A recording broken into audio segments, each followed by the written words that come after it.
પાંદડાએ લે મને ઊભી રાખી.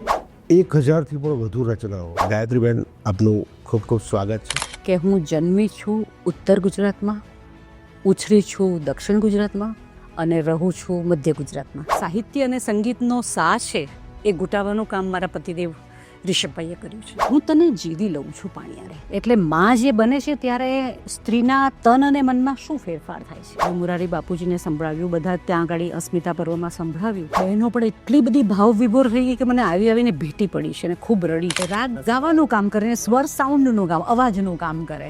એ સ્ટ્રગલ માની જ નથી એમણે એવું કહ્યું કે જે આનંદ આવે તે કામ કરો.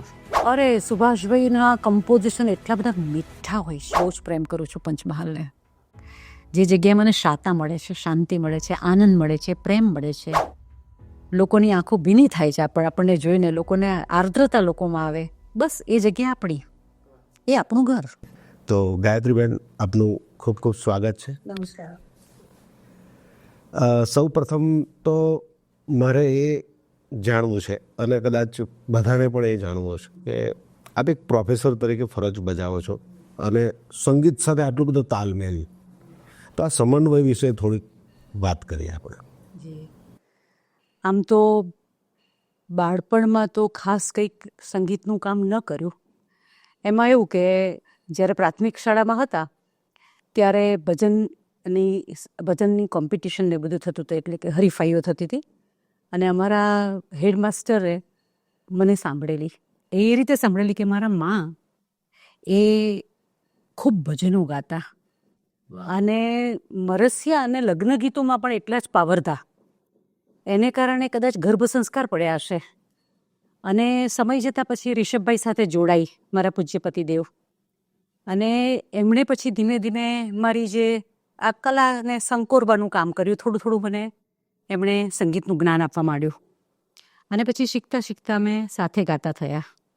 એટલે આ રીતે સાહિત્ય અને સંગીતનો સા છે એ ઘૂંટાવાનું કામ મારા પતિદેવ રિષભભાઈએ કર્યું છે. સંગીત માટે એકદમ રુચિ તમને ક્યારથી જાગી? હા, એમાં એવું છે કે રિષભભાઈ કોલેજમાં પ્રિન્સિપાલ હતા, એટલે દર અઠવાડિયે મારે ત્યાં સાહિત્યકારો, સંગીતકારો, કંઈક આવા ને આવા નિબંધકારો એ બધા આવતા, અને રિષભભાઈ સેમિનારને બધું બહુ ગોઠવતા, અને એ બધાની સહભાગી હું બનતી, હું સાંભળતી. અને મારા ઘરે પણ વાર્તા પઠન હોય કે કંઈ પણ હોય, મારે ત્યાં બધું જ સાંભળવા મળતું હતું. એટલે હું એટલી નસીબદાર હતી કે આ બધાને, જેને કહેવાય ને કે કાંસેન કહીએ એવી રીતે, કે મને બધું સાંભળવા ખૂબ મળ્યું. અને પછી સાંભળતા સાંભળતા એક સમય એવો આવ્યો કે મેં 2 પંક્તિ લખી પાણિયારા ઉપર, અને તેમાં પણ મારી માની જ અસર. કારણ કે હું મારી માને જોતી કે નાહી ધોઈને પહેલો દીવો પાણિયારે કરે, તો હું એનાથી એટલી, મને ક્યાંક મારે પડ્યું હશે અંદર. એટલે પછી મેં 2 એટલે ગઝલનો એક શેર લખ્યો કે સગપણું શીખી લઉં છું પાણિયારે ને આખું ઘર સિંચી લઉં છું પાણિયારે. અને તે પછી જે લખ્યું કે આપણા સંબંધનો દીવો કરું છું, હું તને જીવી લઉં છું પાણિયારે. એટલે મારી માં એ મને એટલું બધું આપ્યું કે સબકોન્શિયસ, એટલે કે અંદરના એવા મનની અંદર એણે આ વસ્તુ ઉજાગર કરી આપી. અને હું જ્યારે રિષભભાઈ પાસે આ વાત લઈને ગઈ કે સાંભળો, મેં આ 2 પંક્તિ લખી છે, મને કહે છે કે તને ખબર છે કે આ પંક્તિ પાણિયારા ઉપર અત્યાર સુધી કોઈએ લખી નથી આ રીતે, અને હવે તું આગળ વધ. અને ઈશ્વરની કૃપાથી મારે ત્યાં ડૉક્ટર ચીનુ મોદીથી માંડીને ડૉક્ટર વિનોદ જોશીથી માંડીને બધા મારા ઘરે આવતા, અને એ લોકોને હું સંભળાવતી. ત્યારે બધાની જ નુક્તેચીની દ્વારા થોડું મારામાં ઇમ્પ્રુવમેન્ટ અથવા તો સુધારો કહી શકાય, કે એક એવો લેવલ આવી ગયું કે અનેક પ્રકારના સ્ત્રીના જે પાસા છે એને પાસાને ઉજાગર કરવાનું કામ. કારણ કે મારા ગુરુજી એ જ કામ કર્યું. મને કહ્યું કે તું સ્ત્રી વિશે લખ, સ્ત્રીની જે કંઈ વાતો છે એ વિશે લખ. અને એમ કરતાં કરતાં મેં માતૃત્વ વિશે, સ્ત્રીના અનેક પાસા વિશે મેં એક કાવ્ય સંગ્રહ લખ્યો. અને પાણિયારા અને સ્ત્રી વિશે જે આપણે લખ્યું છે, પણ એક મને અત્યારે એવું રિકોલ થઈ રહ્યું છે કે માતૃત્વ પર આપણે બહુ સરસ રચના કરી. જી. એટલે કવિશ્રી બોટાદકર સાહેબે તો લખ્યું કે જનનીની જોડ સખી નહીં ચડે રે લોલ. પણ મને એમ થયું કે મારે માતૃત્વ એટલે બિકમિંગ મધર, એટલે માં જે બને છે ત્યારે સ્ત્રીના તન અને મનમાં શું ફેરફાર થાય છે, અને એ જે ફેરફાર થાય છે એને મારે બયાન આપવું હતું. અને ઈશ્વર દત્ત જ છે. મેં કંઈ આમાં જેને કહેવાય ને કે ધાળ નથી મારી, ઉપરવાળાએ આપ્યું અને એ મેં કાગળ પર ઉતાર્યું છે. આપ માનો નહીં, 5 કે 10 જ મિનિટની અંદર ઉપરવાળા એવું સરસ કંઈ આપી દીધું. અને બાપુજીને સંભળાવ્યું, મુરારી બાપુજીને સંભળાવ્યું, બધા ત્યાં આગળ અસ્મિતા પર્વમાં સંભળાવ્યું. અને બહેનો પણ એટલી બધી ભાવ વિભોર થઈ ગઈ કે મને આવીને ભેટી પડી છે અને ખૂબ રડી છે કે બેન ત્યાં શું લખી કાઢ્યું. મેં કીધું મેં નથી લખ્યું બાપ, ઈશ્વર આપ્યું છે આ. એટલે આ એક સમય હોય છે એનો કે ત્યારે આપણી પાસે આવું કંઈક આવતું હોય છે. જરા સંભળાવશો તો? હા, જરૂરથી સંભળાવીશ. સુધી હા, એનો સમજો કે એક ગઝલનો શેર એ સંભળાવું છું. રૂડું લાગે છે આખું આકાશ, પીડા ઉપડી છે પહેલા પ્રસવની. રૂડું લાગે છે આખું આકાશ, પીડા ઉપડી છે પહેલા પ્રસવની. રૂવે રૂવા મારેલે અજવાસ, પીડા ઉપડી છે પહેલા પ્રસવની. હવે આ જે ગઝલ લખી, ગીતનુંમાં ગઝલ છે, એને હું એનું શીર્ષક મેં એમ આપ્યું છે કે પ્રસવ પીડાની પ્રસન્નતાની ગીતનુંમાં ગઝલ. અને બીજી વાત હું એમ કહું છું કે આ માતૃત્વના માંગલ્યનો મહિમા છે. દરેક સ્ત્રી માં બને છે. બાળકનો જન્મ એનો મા તરીકેનો જન્મ અને એનો જે અનુભવ, એ કહું છું ને કે ઈશ્વર દત્ત એક સમય આવેલી વાત છે અને હું બધા સાથે શેર કરું છું. એનો ખૂબ આનંદ છે. આ કદાચ એક અનોખી રચના હશે કે જે મેં તો જીવનમાં પહેલી વાર આવા શબ્દો સાંભળ્યા કે જ્યારે માતૃત્વ વિશે માતૃત્વ ધારણ કર્યા સ્ત્રીની જે ફિલિંગ છે એ શેર કરી છે શબ્દો દ્વારા અને બહુ સરળ રીતે શેર કરી છે. અને માતૃત્વની વાત આવે તો માતૃત્વ ધારણ કર્યા પછી આપના બે જે પુત્ર રત્ન છે એ રાગ અને સ્વરનું ફ્યુચર બહુ બ્રાઇટ હશે. તો એ લોકોનું સિંચન કરી વખતે સંગીતની કંઈક વાત. રાગ બહુ નાનો હતો ત્યારે મને બરાબર ખબર છે કે રિષભભાઈ કોલેજની અંદર પણ નવરાત્રિના કાર્યક્રમો, એટલે વિદ્યાર્થીઓ માટે પોતે ગાય, આરામથી હાર્મોનિયમ લઈને ગાડીમાં હાર્મોનિયમ મૂકી રાખ્યું હોય અને બાળકો એટલે વિદ્યાર્થીઓને પણ આનંદ કરાવવો. અને ત્યારે એ 3 કે 4 વર્ષનો રાગ હતો અને ઢોલક લઈને ગયો. ચાલ, એના પપ્પા કહે છે વગાડ, અને એને વગાડ્યું. અને લોકો એટલે વિદ્યાર્થીઓ તો ઉચકી લીધો કે આટલું નાનું બાળક શું કરે છે. એમ કરતાં કરતાં ધીમે ધીમે એ આગળ વધવા માંડ્યો. અને પછી ઈશ્વરની કૃપાને ગર્ભ સંસ્કાર કહો કે જે કહો તે, પણ પછી એક સમય એવો આવ્યો કે જ્યારે SY BScમાં હતો અને જ્યારે યુથ ફેસ્ટિવલનો સમય હતો ગુજરાત યુનિવર્સિટીમાં ને બધે, તો ત્યારે એનું ચયન થયું હતું એના અવાજને કારણે. તો તે વખતે તુષાર શુક્લ, શ્યામલભાઈ, સૌમિલભાઈ મુનશી, એ લોકો બધા ત્યાં આગળ પરફોર્મન્સ માટે પણ આવ્યા હતા કોલેજમાં. અને તે વખતે રાગે રચના ગાઈ એના પપ્પાની બંધનું તોડ્યા પછી પણ જંપ ક્યાં. તો તુષારભાઈએ ચાલુ પરફોર્મન્સ વખતે રિષભને ફોન કર્યો અને કહે છે કે સાંભળ રિષભ, આ તારા દીકરાને સાંભળ.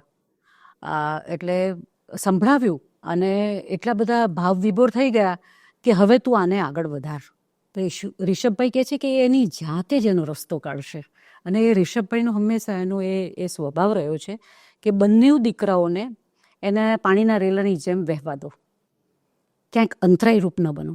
હા, તમે મદદ કરી શકો, એ લોકો કંઈ તમને પૂછે તો તમે એને મદદ કરી શકો, પણ ક્યાંક અટકાવશો નહીં. એટલે આ રીતે ધીમે ધીમે ધીમે રાગ સેલ્ફ મેડ, ખૂબ મહેનત કરી એણે. એ સપ્તકમાં શીખ્યો 6 વર્ષ, એ અનિકેત ખાંડેકર સાહેબ પાસે શીખ્યો, એ જ્યાં એને પાસે એને ગુરુજનો એને જ્યાં શીખ્યો, જ્યાં ગયો ત્યાં આગળ એને કંઈનું કંઈ શીખ્યો. એટલે આ રીતે એનું થયું ને. તે જ રીતે સ્વરને પણ, કે સ્વર ખૂબ નાનો હતો ત્યારથી એને સાઉન્ડ માટે, અવાજ માટે હી વોઝ વેરી, જેને કહેવાય બહુ જાગૃત હતું.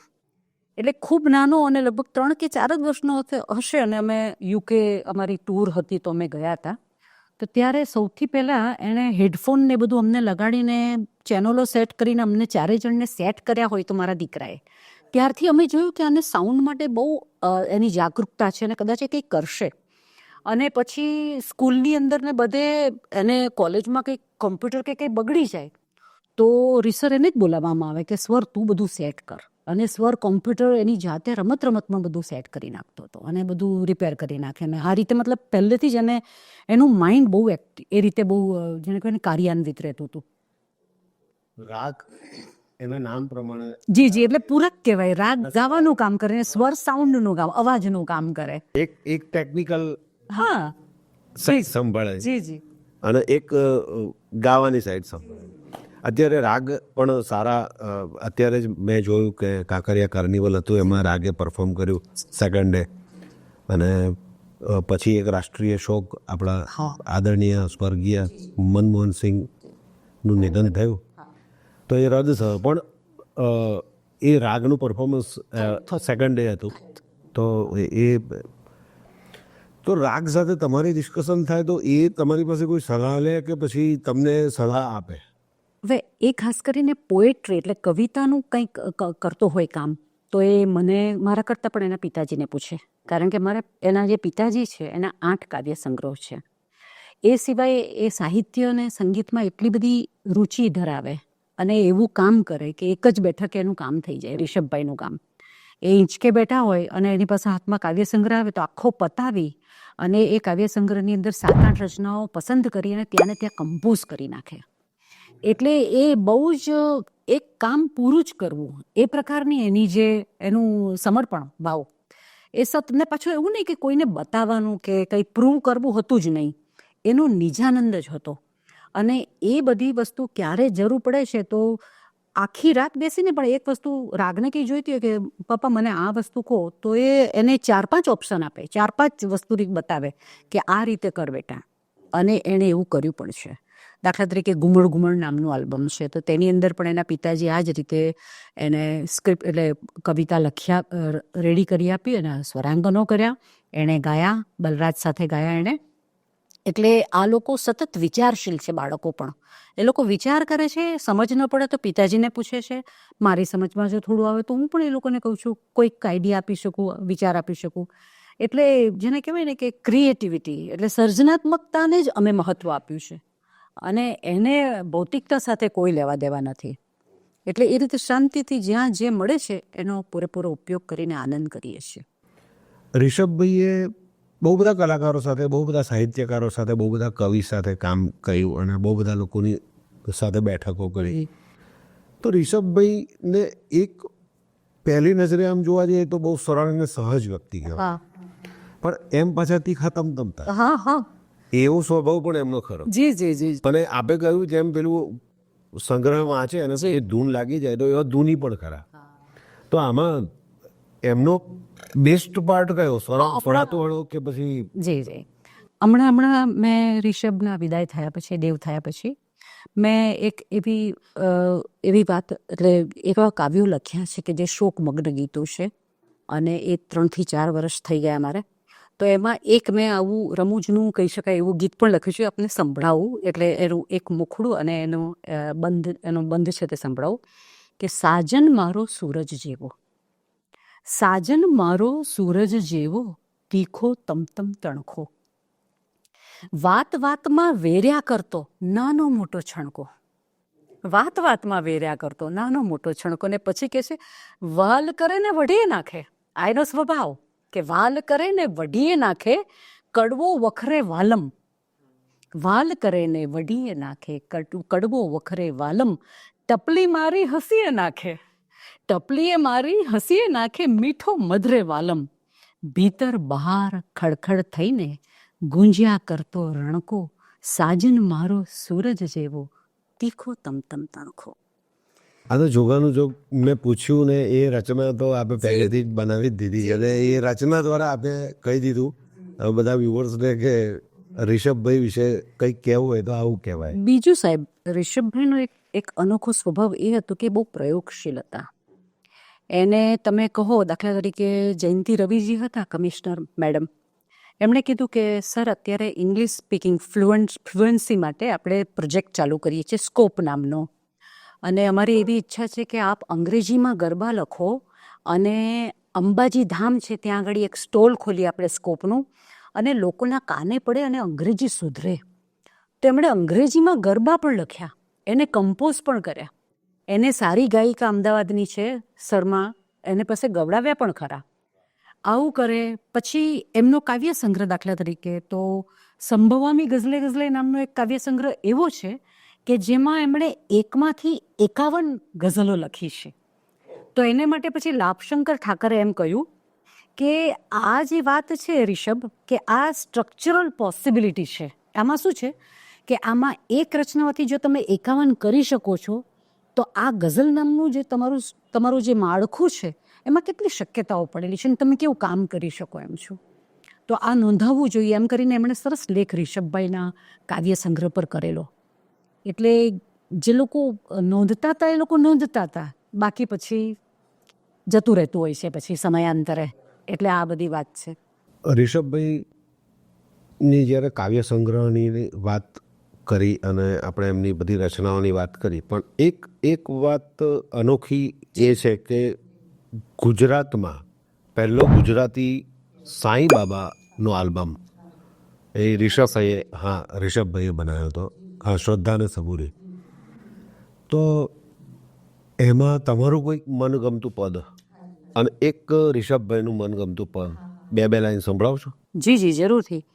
હવે આ જે સાંઈ ભજન હતા એનું એમણે ટાઇટલ શ્રદ્ધા અને સબૂરી CBS કંપનીએ આ બહાર પાડી હતી, પહેલાં કેસેટના સ્વરૂપમાં અને પછી સીડીના સ્વરૂપમાં આવી. તેમાં એક ભજન છે, જે ખોયું તે મળવાનું જરા શ્રદ્ધા રાખો. એને હું ગાઈને જ આપને સંભળાવું તો આપને આનંદ આવશે. એનો જે છંદ છે એ ગઝલ પ્રકારનો છે અને એમણે લખ્યું છે ભજન. અને આપ માનો કે અમદાવાદની અંદર તો કોઈ પણ સાંઈ મંદિરની અંદર આ ભજન ભક્તો ખૂબ જ ગાય છે. નમ્રતાબેનથી માંડીને નયન પંચોલીથી માંડીને અને ખૂબ પ્રેમથી ગાય છે ને રિષભભાઈના નામ સાથે ગાય છે. એટલે રિષભભાઈને યાદ કરે છે એ લોકો. જે ખોયું તે મળવાનું જરા શ્રદ્ધા રાખો,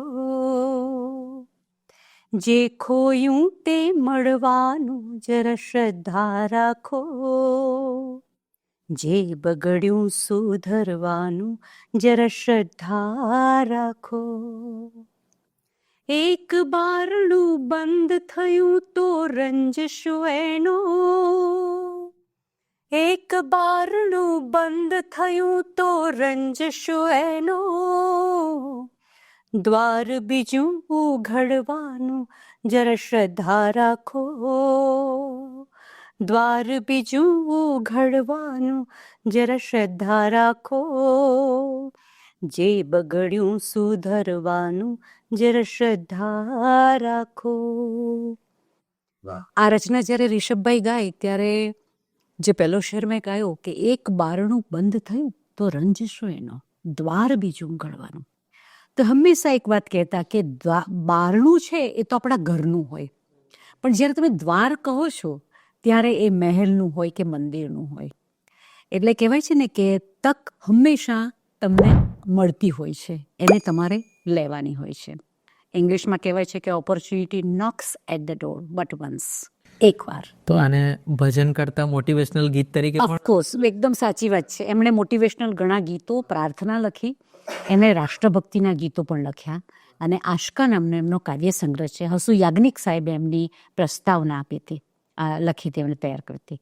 એટલે આ બધું કામ એમણે સતત, જેને કહેવાય ને કે સમાજના ઉપયોગાર્થી આવા ઘણા કામો કર્યા એમણે. તો આ જે આલ્બમ હતો જી, શ્રદ્ધા અને સબૂરી, એમાં ટોટલ કેટલા ગીતો હતા? 8 ગીતો. 8 ગીત. જી. કેટલો સમય લાગ્યો તે બનાવતી વખતે? એ લગભગ હું તમને 35 વર્ષ પહેલાંની વાત છે, અત્યારની વાત નથી. કારણ કે 35 વર્ષ બાદ CBS કંપની મુંબઈમાં એમણે રેકોર્ડ કર્યું હતું. ત્યાં આગળ મુંબઈમાં એમણે રેકોર્ડિંગ થયું હતું ત્યાં આગળ. એટલે કારણ કે એમનો પહેલો અનુભવ હતો એમને, એટલે સમય તો લાગ્યો હતો. જીવનનો પણ પહેલો આલ્બમ? ના, એમણે ઉર્દુને એવા બધા એમની રીતે કર્યા હતા, પણ આ જેને કહેવાય કંપની દ્વારા જે કામ થયું તે યસ, એટલે એ CBS કંપનીએ એમને આ સરસ એક તક આપી અને એમણે સરસ રીતે સાઉથ ગુજરાતની અંદર પણ, ત્યાં દક્ષિણ ગુજરાતમાં પણ આ આખી જે CD છે, કેસેટ છે, બહુ ચાલે છે. લોકો ખૂબ સાંભળે છે, પ્રેમથી સાંભળે છે. તે પછી CBS કંપનીએ દબકાર નામની પણ એક આપી છે, એક CD, કે જેમાં માત્ર રોમેન્ટિક કહી શકાય એવી ગઝલો, ગીતો એમાં એમણે આપ્યા. ત્યાં બધા સ્વરાંકનો રિષભભાઈના પોતાના. સાંઈ ભજનો લખેલા એમણે, સ્વરાંકિત કરેલા અને ગાયેલા. સંગીતમાં સંગીત રિષભભાઈને, પછી જેમ બધા સાથી કલાકારોનો સપોર્ટ મળે, અરેન્જમેન્ટ થાય તે રીતે બધું થયું, મતલબ પણ મૂળ એમના સ્વરાંકનો બધા એમના જ એમ, એટલે આ રીતે કામ કર્યું. તો મનીષભાઈ જોવા જઈએ તો એ સમયની વાત ચાલે છે જ્યારે ડીવીડી નથી, ડિજિટલ મીડિયા નહોતું, હા. ગીતો ઓનલાઈન મળે ના. જી કેસેટો ચાલતી. એ સ્ટ્રગલ, મતલબ સ્ટ્રગલ એટલે એ સમયની જે વ્યવસ્થાઓ હતી જી એ અત્યારે જેટલી સરળ છે એટલી નથી. નથી બિલકુલ. મુંબઈ જવું પડે, રેકોર્ડ કરવું પડે. અત્યારે તો ઘરે આપણે રેકોર્ડ કરી લઈએ. હાર્મોનિયમ લઈને તમારે તે વખત તો કાર પણ નહોતી, ગાડી પણ નહોતી, એટલે તે વખતે બસમાં જાઓ, ટ્રેનમાં જાઓ, મોટું હાર્મોનિયમ પકડીને લઈને જાઓ. આ બધી સ્ટ્રગલ, પણ એને ગમતું હતું. એ સ્ટ્રગલ માની જ નથી એમણે એવું કહ્યું કે જે આનંદ આવે તે કામ કરો. એટલે ગાડી તો આવે ને, પછી ગાડી તમે ડિક્કીમાં મૂકો અને તમે કહો કે આ ગાવ ને રિષભભાઈ ગાય, કારણ કે બહુ જ સહજ અને સરળ રીતે સંગીતને માનતા હતા અને સંગીત અનુભવતા હતા ને લોકોને પીરસતા હતા. એટલે એમનો ગમતો વિષય હતો એ સાહિત્ય ને સંગીત. અને પ્રથમ પ્રેમ એમનો કવિતા. હા, એ સત્વશીલ કોઈ પણ કવિ હોય, કોઈ પણ ખૂણાના હોય, ક્યાંના પણ હોય, તો એને તરત જ એ સ્વરાંકિત કરી નાખતા અને એને સંભળાવી દેતા કે લે, આ તારી વાતને મેં આ રીતે સ્વરાંકિત કરી છે, તું સાંભળ. એટલે એમની વાત એ પ્રકારની હતી. સ્વરાંકિત, જે કમ્પોઝિશન કહો છો તે, કોઈ પણ કાવ્યને તમે સ્વર બાંધણીમાં બાંધો છો તે એટલે તરત કરી નાખીને સંભળાવતા. એ જે કોઈ કવિ હોય, એ નવોદિત કવિ હોય તો પણ એવું નહીં, પણ નવોદિત હોય ને સત્વશીલ કવિ હોય તો પણ એને સંભળાવે. એટલે પેલો વ્યક્તિ, દાખલા તરીકે મોહસિનથી માંડીને આપણા કેટલા બધા વિદ્યાર્થીઓ એટલા સુંદર ગઝલનું કામ કરતો, તો એને પણ એની રચનાઓ સંભળાવે. આ બધું જ તમે જેને કહેવાય કે રિષભભાઈ આ બધું બહુ પ્રેમથી કામ કરે ને એટલી જ ગંભીરતા સાથે. છેલ્લા 10 વર્ષ પહેલાં આ એક વેલેન્ટાઇન શબ્દ જ, પહેલાં તો આપણને કંઈ, અમે તો વસંત પંચમી જ જાણીએ, પણ પછી આ વેલેન્ટાઇનનું એક જેને કહેવાય કે વેવ, એક હવા આવી. અને પછી યસ, એમણે એમ પણ બહુ હળવા ગીતો, હલકા નહીં પણ હળવા ગીતો રિષભભાઈ બહુ સરસ લખ્યા. જેમ કે દિલમાં તું છે, મારે તમને મળવું છે, કારણ તમને પ્રેમ કરું છું. કારણ તમને પ્રેમ કરું છું તો મને બરાબર ખબર છે કે મેં કોલેજના વિદ્યાર્થીઓને લઈને, એ લોકો, મનીષભાઈ પણ હતા, કે બોલ ડાન્સ કરાવેલો રિષભભાઈએ, કે બાળકો તમે આ આનંદ કરો અને અમે ગાઈએ. અને હું અને રિષભભાઈ સાઈડ પર ઊભા રહી અને ગાતા હતા અને બાળકો નૃત્ય કરતા હતા. અને આવી બધી જેને કહેવાય નૃત્યની વિધા હોય કે પછી ગાવાની વિધા હોય, આ બધું એમને ગમતું હતું, આ પ્રકારનું કામ. એટલે નાના ફલક પર કર્યું અમે. અમારું જેને કહેવાય ને કે બહુ ઓછું અને આછું અજવાળું, પણ એ અમારું પોતાનું અજવાળું, અમે એ જ માનતા હતા. એણે એક હેમેન શાહનો મને એક શેર બરાબર યાદ આવે છે કે કંઠમાં શોભે તો શોભે માત્ર પોતાનો અવાજ, પારકી રૂપાળી કંઠી બાંધવાનું છોડીએ. બીજા દ્વારા લખાયેલું, બીજા દ્વારા ગવાયેલું ઉત્તમ છે, વંદનીય છે, ના નથી, પણ જો ઈશ્વરે તમને સર્જનાત્મક શક્તિ આપી હોય તો એનો મહત્તમ ઉપયોગ આપણે કરવો જ જોઈએ. આપણે અંદર ડિગિંગ, શોધ કરવી જોઈએ. અને રિષભભાઈએ સતત એક્સપ્લોરેશન એ સતત કરતા હતા. અને એનો જ હું બસ સતત એનો સહભાગી રહી છું. એટલે હું મારી જાતને બહુ નસીબદાર ગણું છું કે એક એવી વ્યક્તિ કે જે આ સતત કાર્યશીલ હોય અને હું એ સતત એની હાજરી એને અનુભવ્યા કરું છું હજુ પણ. બંને જણાએ તો અહીં જ નહીં પણ આપણે તો વિદેશમાં પણ જઈને આપણા સુર રેલાવ્યા છે, રિષભભાઈએ ને તમે. તો યુકેના પ્રવાસ વિશે સૌથી પહેલો અમારો કાર્યક્રમ મુસ્લિમ શાયરો હતા એની વચ્ચે થયો હતો. અને એ બધા અદમ ટંકારવી સાહેબ ને બધા રિષભના ખાસ મિત્રો, અદમ ગુલ સાહેબ, આ બધા જ. એટલે એ લોકો કે રિષભ તું આવ અને એમને ગઝલો સંભળાવ.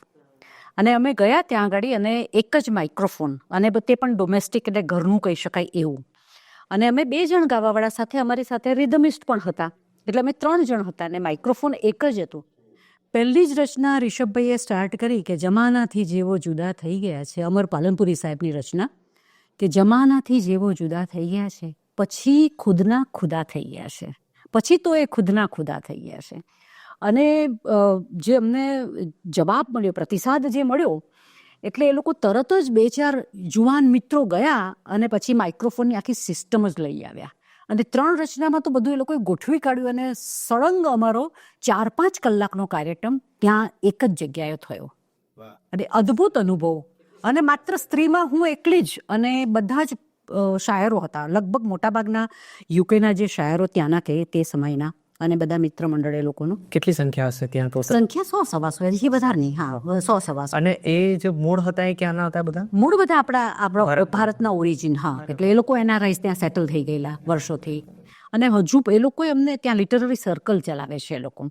એટલે એ હિસાબે પણ અમને કાવ્યપાઠ માટે સંસ્થા છે, લિટરરી સર્કલ સંસ્થા છે ત્યાંની. તો એ લોકો અમને એ માટે પણ બોલાવ્યા. એક વખત એ લોકો એમને એમ આમંત્રિત કર્યા હતા કે આપ કાવ્યપાઠ કરો અને કાવ્યગાન કરો. એકદમ જેને કહેવાય ને કે પ્રોફેશનલ નહીં પણ નોન પ્રોફેશનલ બેઝ પર, જે એજ્યુકેશન જેને કહે છે એડ્યુકેશન પણ અને એન્ટરટેનમેન્ટ પણ થાય. તે બંને પર્પઝ ને બંને હેતુને આપણે બર લાવવા માટે અમને એ લોકો ત્યાં બોલાવતા અને અમે એ લોકોને આનંદ કરાવી, મિત્ર મંડળને મળી અને પાછા આવતા. એટલે અમારું જી હા, અને અનુભવ આનંદદાયક રહે એમ એ રીતે કરતા અમે લોકો. જી, એ સમયનું જે તમારો પ્રવાસ હતો પહેલી વખતનો, થોડુંક મારે ફ્લેશબેકમાં જઈને એ બી સમજવું છે જી. કે એ વખતનું યુકેના લોકોનું ભારત પ્રત્યેનું વલણ, હા, ખાસ કરીને ત્યાંના લોકો, આઉટ ઓફ ઇન્ડિયાના લોકોના, NRI લોકોના, એવા નોન ઇન્ડિયન્સ લોકોના જે ભારત માટેના વલણ, અને આજે પણ જો તમે જતા હોય ત્યારના વલણમાં તમને શું ફરક દેખાય? એકચ્યુઅલી પહેલાં હું તમને જો 91-92ની જો વાત કરું તો એ લોકોને આપણા જે સાહિત્યની, જેમ કે આપણા ભજનો, આપણે જે ધૂન ગાઈએ, આપણે એટલું બધું ત્યાં આગળ એ લોકોને તરસ છે, ભૂખ છે, જાણવું છે. હવે બધું આ સોશિયલ મીડિયાથી તો બધું ઘર બેઠા મળી ગયું છે યુટ્યુબના હાથે. પણ પહેલાં એ નહોતું જ્યારે અમે ગયા હતા ત્યારે. એટલે અમે નહીં, બધા જ પુરુષોત્તમભાઈ હોય કે આશિતભાઈ હોય, બધા રેગ્યુલરલી સતત ત્યાં આગળ ગરબાના કાર્યક્રમો માટે જવાનું થતું. પણ એ લોકો જેને કહેવાય ને કે આખું ઓડિયન્સ જેમ પેક હોય, એ લોકોને એટલું બધું જાણવું હોય. ઘણા લોકો નોટ લઈને બેસતા હોય. અમારી ગરબા હોય તો અમારા એવા ગરબા હોય કે જે કોઈએ સાંભળ્યા ન હોય, કારણ કે રિષભભાઈ જાતે લખે, જાતે કમ્પોઝ કરે, તો એ લોકો નોટ લઈને અમારા ગરબા ઉતારતા હોય અને અમારી પાસે લેવા આવે. અને રિષભભાઈ ત્યાં રહ્યા હોય કે ભાઈ આપ અઠવાડિયું રહેવાના છો તો આપ મને શીખવો. તો રિષભભાઈ શીખવે પણ આરામથી, શીખવે પણ ખરા. એ લોકોને ગરબા આપે, એ લોકોને સ્ક્રિપ્ટ આપણે પોતાની ચોપડી પણ આપે. એટલે અમે તો અમારું કામ જ એ હતું કે વેચવું નહીં પણ વહેંચવું, એ વસ્તુ હતી. અને સતત અમે એ જ કામ કર્યું છે જીવનમાં. અમે ત્યાં લેસ્ટર રેડિયો, BBC રેડિયો, ત્યાં જેટલા પણ MTV, બધામાં અમે લોકોને અમારા ઇન્ટરવ્યૂઝ પણ જતા ને 2-2 કલાકની મહેફિલો આપતા. એ લોકો અમને સમય આપતા કે તમે 2 કલાક સુધી સાહેબ તમારી પાસે જે રચનાઓ છે ગાઓ. અને અત્યારે પણ રેગ્યુલરલી દર ગુરુવારે સાંઈ ભજનો રિષભભાઈના ત્યાં વાગે છે. દર ગુરુવારે ભજનો રિષભભાઈના લેસ્ટર રેડિયો હોય, BBC રેડિયો છે, ત્યાંના રેડિયો પર રેગ્યુલરલી એ લોકો વગાડે છે. અને આ બધું કામ થાય છે. એટલે ચાલે છે ઈશ્વરની કૃપાથી બધું બરાબર. એક વાત ધ્યાન પર મારી એ આવી રહી છે કે શ્રી રમેશ પારેખ, હા, એમના વિશે મેં એવું સાંભળ્યું છે સાહેબે કે એમના નામથી પારાયણ કર્યું. બિલકુલ બિલકુલ. રમેશ પારાયણ. આ તો બહુ અદ્ભુત વાત છે એટલા માટે કે અમે લોકો અસ્મિતા પર્વમાં જતા અને આમ પણ રિષભભાઈ બહુ વાચક રહ્યા. એટલે રમેશ પારેખનું સમગ્ર 6 અક્ષરનું નામ એમણે વાંચેલું અને એમાંથી 18 રચનાઓ એમણે સ્વરાંકિત કરેલી. 18 રચનાઓ. તેમાં ઘણી ફેમસ પણ આવી ગઈ, જેમ કે ફાગણની જાળ છે અને ઘણી બધી રચનાઓ, મારા સપનામાં આવ્યા હરીને, બધી જ જે ઘણા બધા સ્વરકારોએ પણ કમ્પોઝ કરી, રિષભભાઈએ પણ કરી. પણ પછી એમણે એવું નક્કી કર્યું કે જ્યારે રમેશભાઈ દેવ થયા, ગુજરી ગયા, ત્યારે અમે નક્કી કર્યું કે અમે તો અમારા ફલક પર એમને અર્ઘ્ય આપવા માગતા હતા, સંગીતનો અર્ઘ્ય.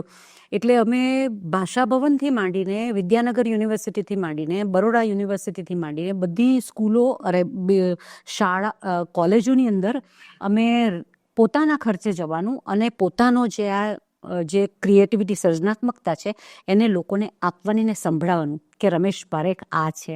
અને આ રીતે અમે સ્વરાંકિત કરીને અમે એક પ્રકારની સ્વરાંજલિ આપી. મતલબમાં એ સતત અમે 21 થી 22 કાર્યક્રમો કર્યા અને અમને ખૂબ સારો પ્રતિસાદ મળ્યો. એટલે પછી રિષભભાઈ એનું નામ જ આપ્યું કે આપણે રમેશ પારેખ પારાયણ. આ રીતે જ અમે જતા. રમેશ પારેખની વાત નીકળી. આજની ઘણી બધી એવી ઓડિયન્સ છે, જેનઝી જનરેશન, જે લોકોને કદાચ રમેશ પારેખ કોણ છે એ નથી ખ્યાલ. ખરી. તો થોડીક આપ રમેશ પારેખ, જેમ કે સાંવરિયો રે મારો સાંવરિયો, કેવી સરસ સરસ રચનાઓ, એટલી બધી રચનાઓ અદ્ભુત. મને રિષભભાઈએ જે સ્વરાંકન કર્યું છે, મારા સપનામાં આવ્યા હરી, હું ખાલી એક મુખડું એનું ગાઈ બતાવું આપને, જે એકદમ સાલસ ને સીધી સીધી વાત મનમાં ઉતરી જાય એવી. મારા સપનામાં આવ્યા હરી, મને બોલાવી, મને ઝૂલાવી, મને બોલાવી ઝુલાવી બોલાવી ઝુલાવી વાલી કરી મારા સપનામાં આવ્યા હરી, મારા સપનામાં આવ્યા હરી.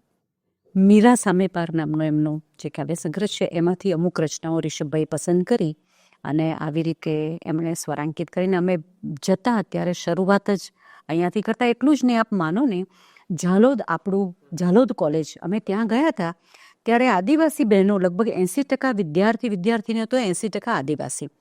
એ લોકોએ કોઈ દિવસ સુગમ સંગીતનો કાર્યક્રમ સાંભળ્યો જ નહોતો કે આ સુગમ સંગીત છે શું. કારણ કે ભજનો સાંભળ્યા હોય પણ આ ખબર નથી, ટીમલી સાંભળી હોય એમણે પણ આ ખબર નથી. તો અમે એ લોકોને કીધું કે હું લાઈન ગાઉં, તમે સાથે ગાઓ. વિદ્યાર્થીઓએ એવું એનો ઉપાડ કર્યો કે આખું કેમ્પસ મારા સપનામાં આવ્યા હરી. બસ એ અમારી સ્વરાંજલિ થઈ ગઈ રમેશ પારેખ સાહેબને. એટલે અમને એટલા ગદગદ થઈ ગયા કે અમે એમને એ સ્વરાંજલિ આપીને છેક અંતરિયાળ ગામોની અંદર લોકો આવા ગીતો ગાતા થયા. આપ રમેશ પારેખ માટે આટલી વાત કરી, તો રમેશ પારેખ સાથે તમારે મળવાનું થયું હોય, કોઈ સરસ યાદગીરી હોય? બિલકુલ, અમે અસ્મિતા પર્વમાં રેગ્યુલરલી મળતા હતા એમને. અને રિષભભાઈ તો ખાસ કહેતા કે જો રમેશ પારેખ સાહેબના જે ગુજરાતીમાં લખાયેલી રચનાઓ છે એ જો ઇંગ્લિશમાં ટ્રાન્સલેટ થાય તો નોબલ જેને કહેવાય કે નોબલ પારિતોષિક એમને મળી શકે, એ કક્ષાનું એમનું લખાણ જ હતું. અને એમના મિત્રો ખાસ કહેતા, છેલભાઈ વ્યાસ એમના ખાસ મિત્ર, અને રિષભભાઈ એમની સાથે વાત કહેતા કે આ થવું જોઈએ સાહેબ. પણ એ જરૂરથી કોઈને પ્રેરણા મળી શકે ને કોઈ કામ કરી શકે. કારણ કે એમણે જે જેને કહેવાય ને કે સૌરાષ્ટ્રની ભૂમિને ત્યાંની જે ભાષામાં અમુક જે કામ કર્યું, જે વિરલ કહી શકાય, અદ્ભુત વિરલ કહી શકાય, તો એને કારણે આ બધું હોય છે. ઘણું કામ થતું હોય છે પણ બહાર ઓછું પડતું હોય છે, ઓછું આવતું હોય છે. એ સમય જ્યારે કદાચ ભૂતકાળના આપણા 50-60 વર્ષની એક જર્ની આખી એમની ટોટલ ક્રિએટિવિટી સાથેની, આજના સમયની અંદર તમે અગર એવા કોઈ લેખક ગણો, કોઈક કવિ ગણો, એવું આજના સમયના કોઈ નામ તમે કહી શકો જેને તમે? હું વિનોદ જોશી સાહેબને યાદ કરું. એવા સુંદર ગીતો લખ્યા અને એમનું એક ગીત મને ગણગણવાનું જ ગમશે કારણ કે એ તો એકચ્યુઅલી મારી ઓળખ બની ગઈ છે, એમ કહું તો ચાલે, યુટ્યુબ પર, કે પાંદડાએ લઈ મને ઊભી રાખી. તો હું એક લાઈન ખાલી આપને સંભળાવું. પાંદડાએ લે મને ઊભી રાખી, પાંદડાએ લે મને ઊભી રાખી, પછી અમથી પછી તમથી, પછી અમથી પછી તમથી, પછી સાચુકલી વાત કરી આખી. હો પાંદડાએ લે મને ઊભી રાખી. રોમાંચ એટલું બધું આપણને, જી મને એટલી ગમે છે. અને માધ્યમથી સાંભળેલી કેટલી વાર. અને વિનોદભાઈ આ રીતે ગાય તેમાં થોડાક ફેરફારો રિષભભાઈએ કર્યા અને એને એટલો સરસ રોમાંચક સ્પર્શ આપી દીધો કે ગાવાનું ખૂબ ગમ્યા કરે આપણને. એક સમય એવો આવતો હોય છે કે ઈશ્વર દત્ત એક વાતાવરણ જેવું બની ગયું કે એ રચના મેં એનું પઠન કર્યું અને જે બહેનો હતી એ બહેનો તો ચોધાર આંસુએ રડતી હતી ને કેટલા તો મને આવીને ભેટ્યા. અને આ બાજુ પ્રખર સાહિત્યકાર, જ્ઞાનપીઠ પુરસ્કાર વિજેતા પ્રાપ્ત કરે માનનીય રઘુવીર ચૌધરી સાહેબ, એણે મને ખાસ આશીર્વાદ આપવા આવ્યા કે ગાયત્રી બસ આમ કામ કરતી રહ્યા. તો એ મારા માટે અમૂલ્ય તક હતી બાપ, કે આ મને આશીર્વાદ મળ્યા એટલે બસ મને જીવનનો બહુ મોટો પુરસ્કાર મળી ગયો ગણાય.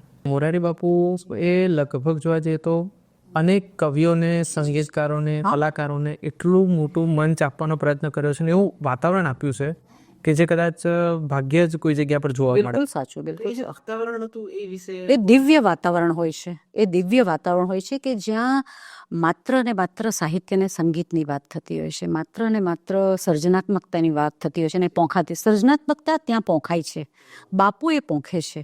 અને જેને કહેવાય ને કે સત્યનો રણકો ત્યાં હોય છે.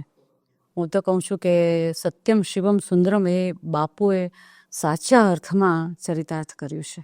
અને અમે તો નમન કરીએ છીએ બાપુને તો. એ માતૃત્વની રચના જ્યારે આપણે ત્યાં સંભળાવીને આપે કીધું કે બહુ બધી બહેનો અને એ મને બધાના બ્લેસિંગ્સ મળ્યા. એમાં છે ને એક બંધ એવો આવે છે કે આ માતૃત્વની રચના હું બોલું અને પછી એમાં એવું પણ આવે છે કે બાળકનો જન્મ થઈ જાય છે એટલે શિશુ માતાના હાથમાં છે ત્યારે માતાને શું અનુભવ થાય છે કે તો એના અંજનમાં ખિલખિલતી વાત, એના ખંજનમાં ખિલખિલતી વાત, એના અંજનમાં ટમટમતી રાત. એટલે જ્યારે પહેલી વખત બાળક તમારા હાથમાં હોય ત્યારે માને શું થાય ને પછી એટલે મેં કીધું કે પછી મુને દળદળતી ફૂટે ભીનાશ. તો માની છાતીમાં જે ખડખડ શરૂ થયું છે એ બાળકના આવ્યા પછી આખું વિશ્વ માને નમન કરે છે. તો એ નથી તો આખું વાતાવરણ જ કંઈક અલૌકિક થઈ ગયું આ વાતથી. તો આ એ સમયે મોરારી બાપુની શું પ્રતિક્રિયા હતી? મનુષ્ય માત્ર એનામાં ઉર્મિ તો રહેલી છે તે ઉર્મિનો એ તો થાય જ, ઉભરો આવે જ. બહુ સીધી વાત છે. હવે એમાં શું કહી શકીએ આપણે કે દરેક જણ ભીના થઈ ગયા હતા એ સમયે. હવે જેને કહેવાય ને કે એનું વર્ગીકરણ હું કરી ન શકું. માત્ર અનુભવ, માત્ર લાગણી જ ફરતી હતી ત્યાં આગળ, બીજું કશું જ નહોતું. એટલે બધા સ્તબ્ધ, એટલે મૌન, જીવનની હકીકત, જીવનની સચ્ચાઈ, સત્યનો રણકો જેને કહેવાય એ સાંભળીને પછી ઘણી વખત શબ્દની પેલે પાર જવાતું હોય છે અને મને લાગે છે એવું થયું હશે, એવું લાગે છે એવું થયું હશે. થોડુંક મારે એ વિશે પણ જાણવું છે. આજની જનરેશન ખાસ કરીને તમે કયા પહેલી વખત મોરારી બાપુનું અસ્મિતા પર્વમાં જવાનું તમારે થયું? 2018માં આઈ થિંક. એટલે અસ્મિતા પર્વ 2018માં 2000 એટલે 18મું અસ્મિતા પર્વ હતું. એ 18મું અસ્મિતા પર્વ. તો એ લગભગ દર વર્ષે એકવાર અસ્મિતા પર્વ કરે છે. એનો મતલબ 18 વર્ષથી એ વખત સુધી એ અસ્મિતા પર્વ ચાલે. સળંગ 30-35 વર્ષથી ચાલતું હતું. હવે નથી ચાલતું. એક સમય હતો કે જ્યારે બાપુ એ કરતા હતા અને સાહિત્યકારો, સંગીતકાર બધાને જ ત્યાં આગળ એક જગ્યા હતી કે સતત કામ થતું, બધી વિધાઓમાં કામ થતું હતું. એ જગ્યા પર પહોંચવાની વ્યવસ્થા કેવી રીતે થતી હતી? એ તો સમજવું છે. અદ્ભુત વ્યવસ્થા થતી, અદ્ભુત જેને કહેવાય. એમાં તો એટલે એમની આખી ટીમ છે એવી કે જે સતત મેગેઝિનોમાં અમે બધામાં કાવ્ય આવતા હોય, સંગીત ક્ષેત્રે સંગીતનું કામ થતું હોય તો જ્યાં જે કામ થતું હતું એ બધું નોંધાતું હતું ને પછી નામ પ્રમાણે બધાને આમંત્રણ અપાતા હતા અને એ લોકો પોતે પોતાની કલા, પોતાની સર્જનાત્મકતાને કારણે ત્યાં આગળ બાપુને ત્યાં એમને આમંત્રણ મળતા હતા અને પછી 3-4 દિવસ સળંગ આ કાર્યક્રમો થાય. એટલે 3-4 બેઠકો થાય, સવારની બેઠક, બપોરની બેઠક, સાંજની અને રાત્રે સતત સંગીતના કાર્યક્રમો થાય. તેમાં મોટા મોટા સંગીત આખી દુનિયા આસ્થા ચેનલ પર બધું આવતું હતું. એટલે બધી વસ્તુનું એટલું સુંદર એનું આપ માનો ને, હું તો એવું માનું છું કે મારા કાવ્યનો પણ જો થયો હોય તો હું મારા અસ્મિતા પર્વના જે સેશન્સ એના જે મેં ત્યાં આગળ જે ભાગ લીધો એને કારણે આપણે એટલા બધા જેને કહેવાય કે ઉર્જાવાન થઈ જઈએ કે એમ થાય કે કાગળને પેન લઈને આપણે પણ લખવાની કોશિશ કરીએ, કેમ ન થાય. એટલે એમ ઘૂંટતા મને લાગે છે કે અહીંયા સુધી કંઈક થોડું ઘણું લખી શક્યા છે. અને કલાકારોને આ પ્રકારનું માહોલ આપતી એ સંસ્થાઓ માં છે બહુ ઓછી છે. ખાસ કરીને આપણે પંચમહાલની વાત કરીએ તો એવી કઈ સંસ્થાઓ તમે જોવો છો કે જે આ પ્રકારના કલાકારોનું? નીરવભાઈ, અમે લોકો જ્યારે 30 વર્ષ પહેલાં અહીંયા આવ્યા ત્યારે અમે સૌ પ્રથમ બેઠક નામની સંસ્થા અમે રિષભભાઈ કરી. તો એ મેં તમને કીધું શરૂઆતમાં કે બહુ પ્રયોગશીલ એમનું કામ રહ્યું. એમણે એવું કર્યું કે 2 કવિઓ, ડૉક્ટર ચીનુ મોદી અને ડૉક્ટર રાજેન્દ્ર શુક્લ, એ 2 જણ માત્ર કાવ્ય પાઠ કરે. તો એ લોકોએ કીધું અમને કે અમે અમારી જિંદગીમાં કોઈ દિવસ ડાયરી લઈને નથી આવ્યા અને રિષભ તું મને 20 રચના બોલાવે છે. સાથે અતુલ દેસાઈ બહુ સારા શાસ્ત્રીય ગાયક, તો એમનું ગાયન પણ ચાલે, આ પણ ચાલે. તો આવું બધું એનું મર્જિંગ કરવું, તે આવું અલગ કામ કરવું, તે રિષભભાઈ હંમેશા એમાં દર વખતે આપણે સફળ જ બની એવું નથી હોતું, પણ એમને એ બધું ગમતું, એવું કામ કરવું કે જે લોકોને પણ આનંદ, કંઈક અલગ લાગવું જોઈએ. કલાનો માહોલ રહે. તમારે હંમેશા તમે પોતે પણ એડ્યુકેટ થાઓ. તમને જરૂરી છે માત્ર આનંદ એ રીતે નહીં, તમને કંઈક મળવું પણ જોઈએ. તો એ એમનો મંત્ર હતો રિષભભાઈનો. એટલે પહેલાં અમે બેઠક કરી, પછી અમે રજૂઆત નામની સંસ્થા કરી 8-9 વર્ષ, કે જેની અંદર અમે શરૂઆત જ પુરુષોત્તમભાઈથી કરી હતી. તે પછી તો નયન પંચોલી આવ્યા, નૈનેશભાઈ આવ્યા, ઉસ્માન મીર પણ આવી ગયા. આ બધા જ આપણે ત્યાં આગળ આવ્યા. શ્યામલ સોમિલ, મુનશી તુષાર શુક્લ બધા આવ્યા. અને અત્યારના અનિલ ચાવડાથી માંડીને બધા જ કવિઓ આપણે ત્યાં, ભાવેશ ભટ્ટથી માંડીને બધા આપણે ત્યાં આગળ કાવ્યપાઠ માટે આવી ગયા. ગૌરાંગ ઠાકરથી માંડીને બધા જ આવ્યા. અને રઘુવીર ચૌધરી સાહેબને આ બધા વક્તવ્ય માટે પણ બધા આવી ગયા. શીતાંશુ યશસ્ચંદ્ર, ધીરુ પરીખ સાહેબ બધા આપણે ત્યાં આવ્યા. અને સારું આપણને પીરસીને ગયા. ઓડિયન્સ બહુ ઓછું હોય, કારણ કે એ લેવલની એક વાત હોય છે. પણ છતાં પણ અમે અમારી રીતે કામ કર્યું. અને આપણે આપણું જેને કહેવાય ને કે સમાજ ઉપયોગી જે કોઈ પણ છોકરા તૈયાર થયા એને કારણે કેટલા બધા છોકરાઓ કવિ થયા. મોહસિન તો ખરો જ, પણ ત્રિલોક તૈયાર થયો. એ સિવાય મહેશ છે, ઘણા બધા છોકરીઓમાં પણ સારી એવી છોકરીઓ. સાંત્વની કેટલી સારી તૈયાર થઈ. સાંત્વની મારી કોલેજમાં વિદ્યાર્થીની હતી અને ત્યાં આગળ મને બરાબર ખબર છે કે અમે લોકોએ કોલેજની અંદર યુથ ફેસ્ટિવલ હતો અને તે વખતે પ્રાર્થના, રિષભભાઈને મેં પ્રાર્થના લખી, કમ્પોઝ કરી. અને સાંત્વની કહે છે કે મેડમ હું આમાં ડાન્સ કરું છું, કારણ કે એને પહેલેથી ડાન્સ એને બહુ ગમતો હતો, એટલે એને નૃત્ય કર્યું અને સાથે સાથે પ્રાર્થના ગાઈ પણ ખરી. એટલે બંને રીતે મારા વિદ્યાર્થીઓ એવા સરસ, એ લોકોનું ગ્રુમિંગ, એટલે આગળ પાછળનું માહોલ જ એવું હોય, વાતાવરણ એવું હોય કે એ લોકોને પણ કંઈ કરવાની ઝંખ ના થાય કે મારે કંઈ કરવું છે એમ. એટલે આ રીતે બધા પોતપોતાની રીતે પોતાની વિધા પસંદ કરતા ગયા અને આગળ વધતા ગયા. મોહસિન પોતાનું કામ કરવા માંડ્યો, આ બાજુ સાંત્વની કરે. ઇવન આપણે તપને કેટલું સરસ એને ગિટાર લઈને બેસી ગયો અને ગિટારનું કામ એને સ્ટાર્ટ કરી દીધું. હા, એટલે વિદ્યાર્થીઓ ખરેખર અસર થતી હોય છે. એટલે હા, બહુ જ સાચી વાત છે, કિકની જરૂર છે, બિલકુલ સાચું. એટલે આપણો તો સંતોષ, અમારો તો સંતોષ જ એ છે કે કોઈ ક્યાંક પહોંચે. દાખલા તરીકે ગઢવી, આપણે બહાદુર 11મા 12મા ધોરણમાં ભણતો હશે કાંકરપુર સ્કૂલની અંદર, ત્યારે કોલેજ સ્કૂલમાં ચાલતી. સાહેબે એને સાંભળ્યું એટલે તરત જ સાહેબ ઓલ ઇન્ડિયા રેડિયો પર અમે ગાવા ગયા કે તરત જ એમને શાસ્ત્રી સાહેબને કીધું, સાહેબ ફોર્મ આપી દો, મારો એક વિદ્યાર્થી છે, લોકગાયક બને એવો છે. અને ફોર્મ ભર્યું, એ છોકરાને લઈ ગયા, એની પાસે ગવડાવ્યું અડધો કલાક, પછી એનો રસ્તો થયો. અને એ અમારો સંતોષ છે કે બસ વિદ્યાર્થીઓ પોતાનો રસ્તો પકડી રહી સરસ રીતે અને આગળ વધે, એ આપણો આનંદ હોવો જોઈએ. તપતક નામની એક સંસ્થા ગોધરામાં સરસ કામ કરે છે, સારું કામ કરે છે. એની સાથે બી આપ ઘણી વખત આકતરી રીતે ડાયરેક્ટલી ઇનડાયરેક્ટલી કામ કરતા હો છો. આ બી સંસ્થાઓની ગોધરાને કેટલી જરૂર છે જ.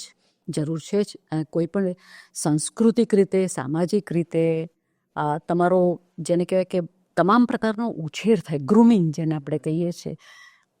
એ તમે વાત કરી કે આજના જમાનાના છોકરાઓને આ બધું સાંભળે તો ખબર પણ પડે કે આ શું થઈ રહ્યું છે. બધું થવું જોઈએ. બહારથી બધા કલાકારો આવે, એ લોકો શું કામ કરે છે નાટકના ક્ષેત્રમાં, ગાયનના ક્ષેત્રની અંદર, એ લોકોને ખ્યાલ આવે કે બહાર અમદાવાદ, વડોદરા, આગળ પાછળ બધે શું કામ થઈ રહ્યા છે. એ લોકોને હવે તો આ એટલું સરસ તમારો સોશિયલ મીડિયાનો તમે ઉપયોગ કરો તો તમે ઘરે બેઠા બેઠા એટલું બધું જ્ઞાન લઈ શકાય અને તમે તમારી જાતને જ સેલ્ફ ગ્રુમિંગ જેને કહેવાય છે કરી શકો એમ છો.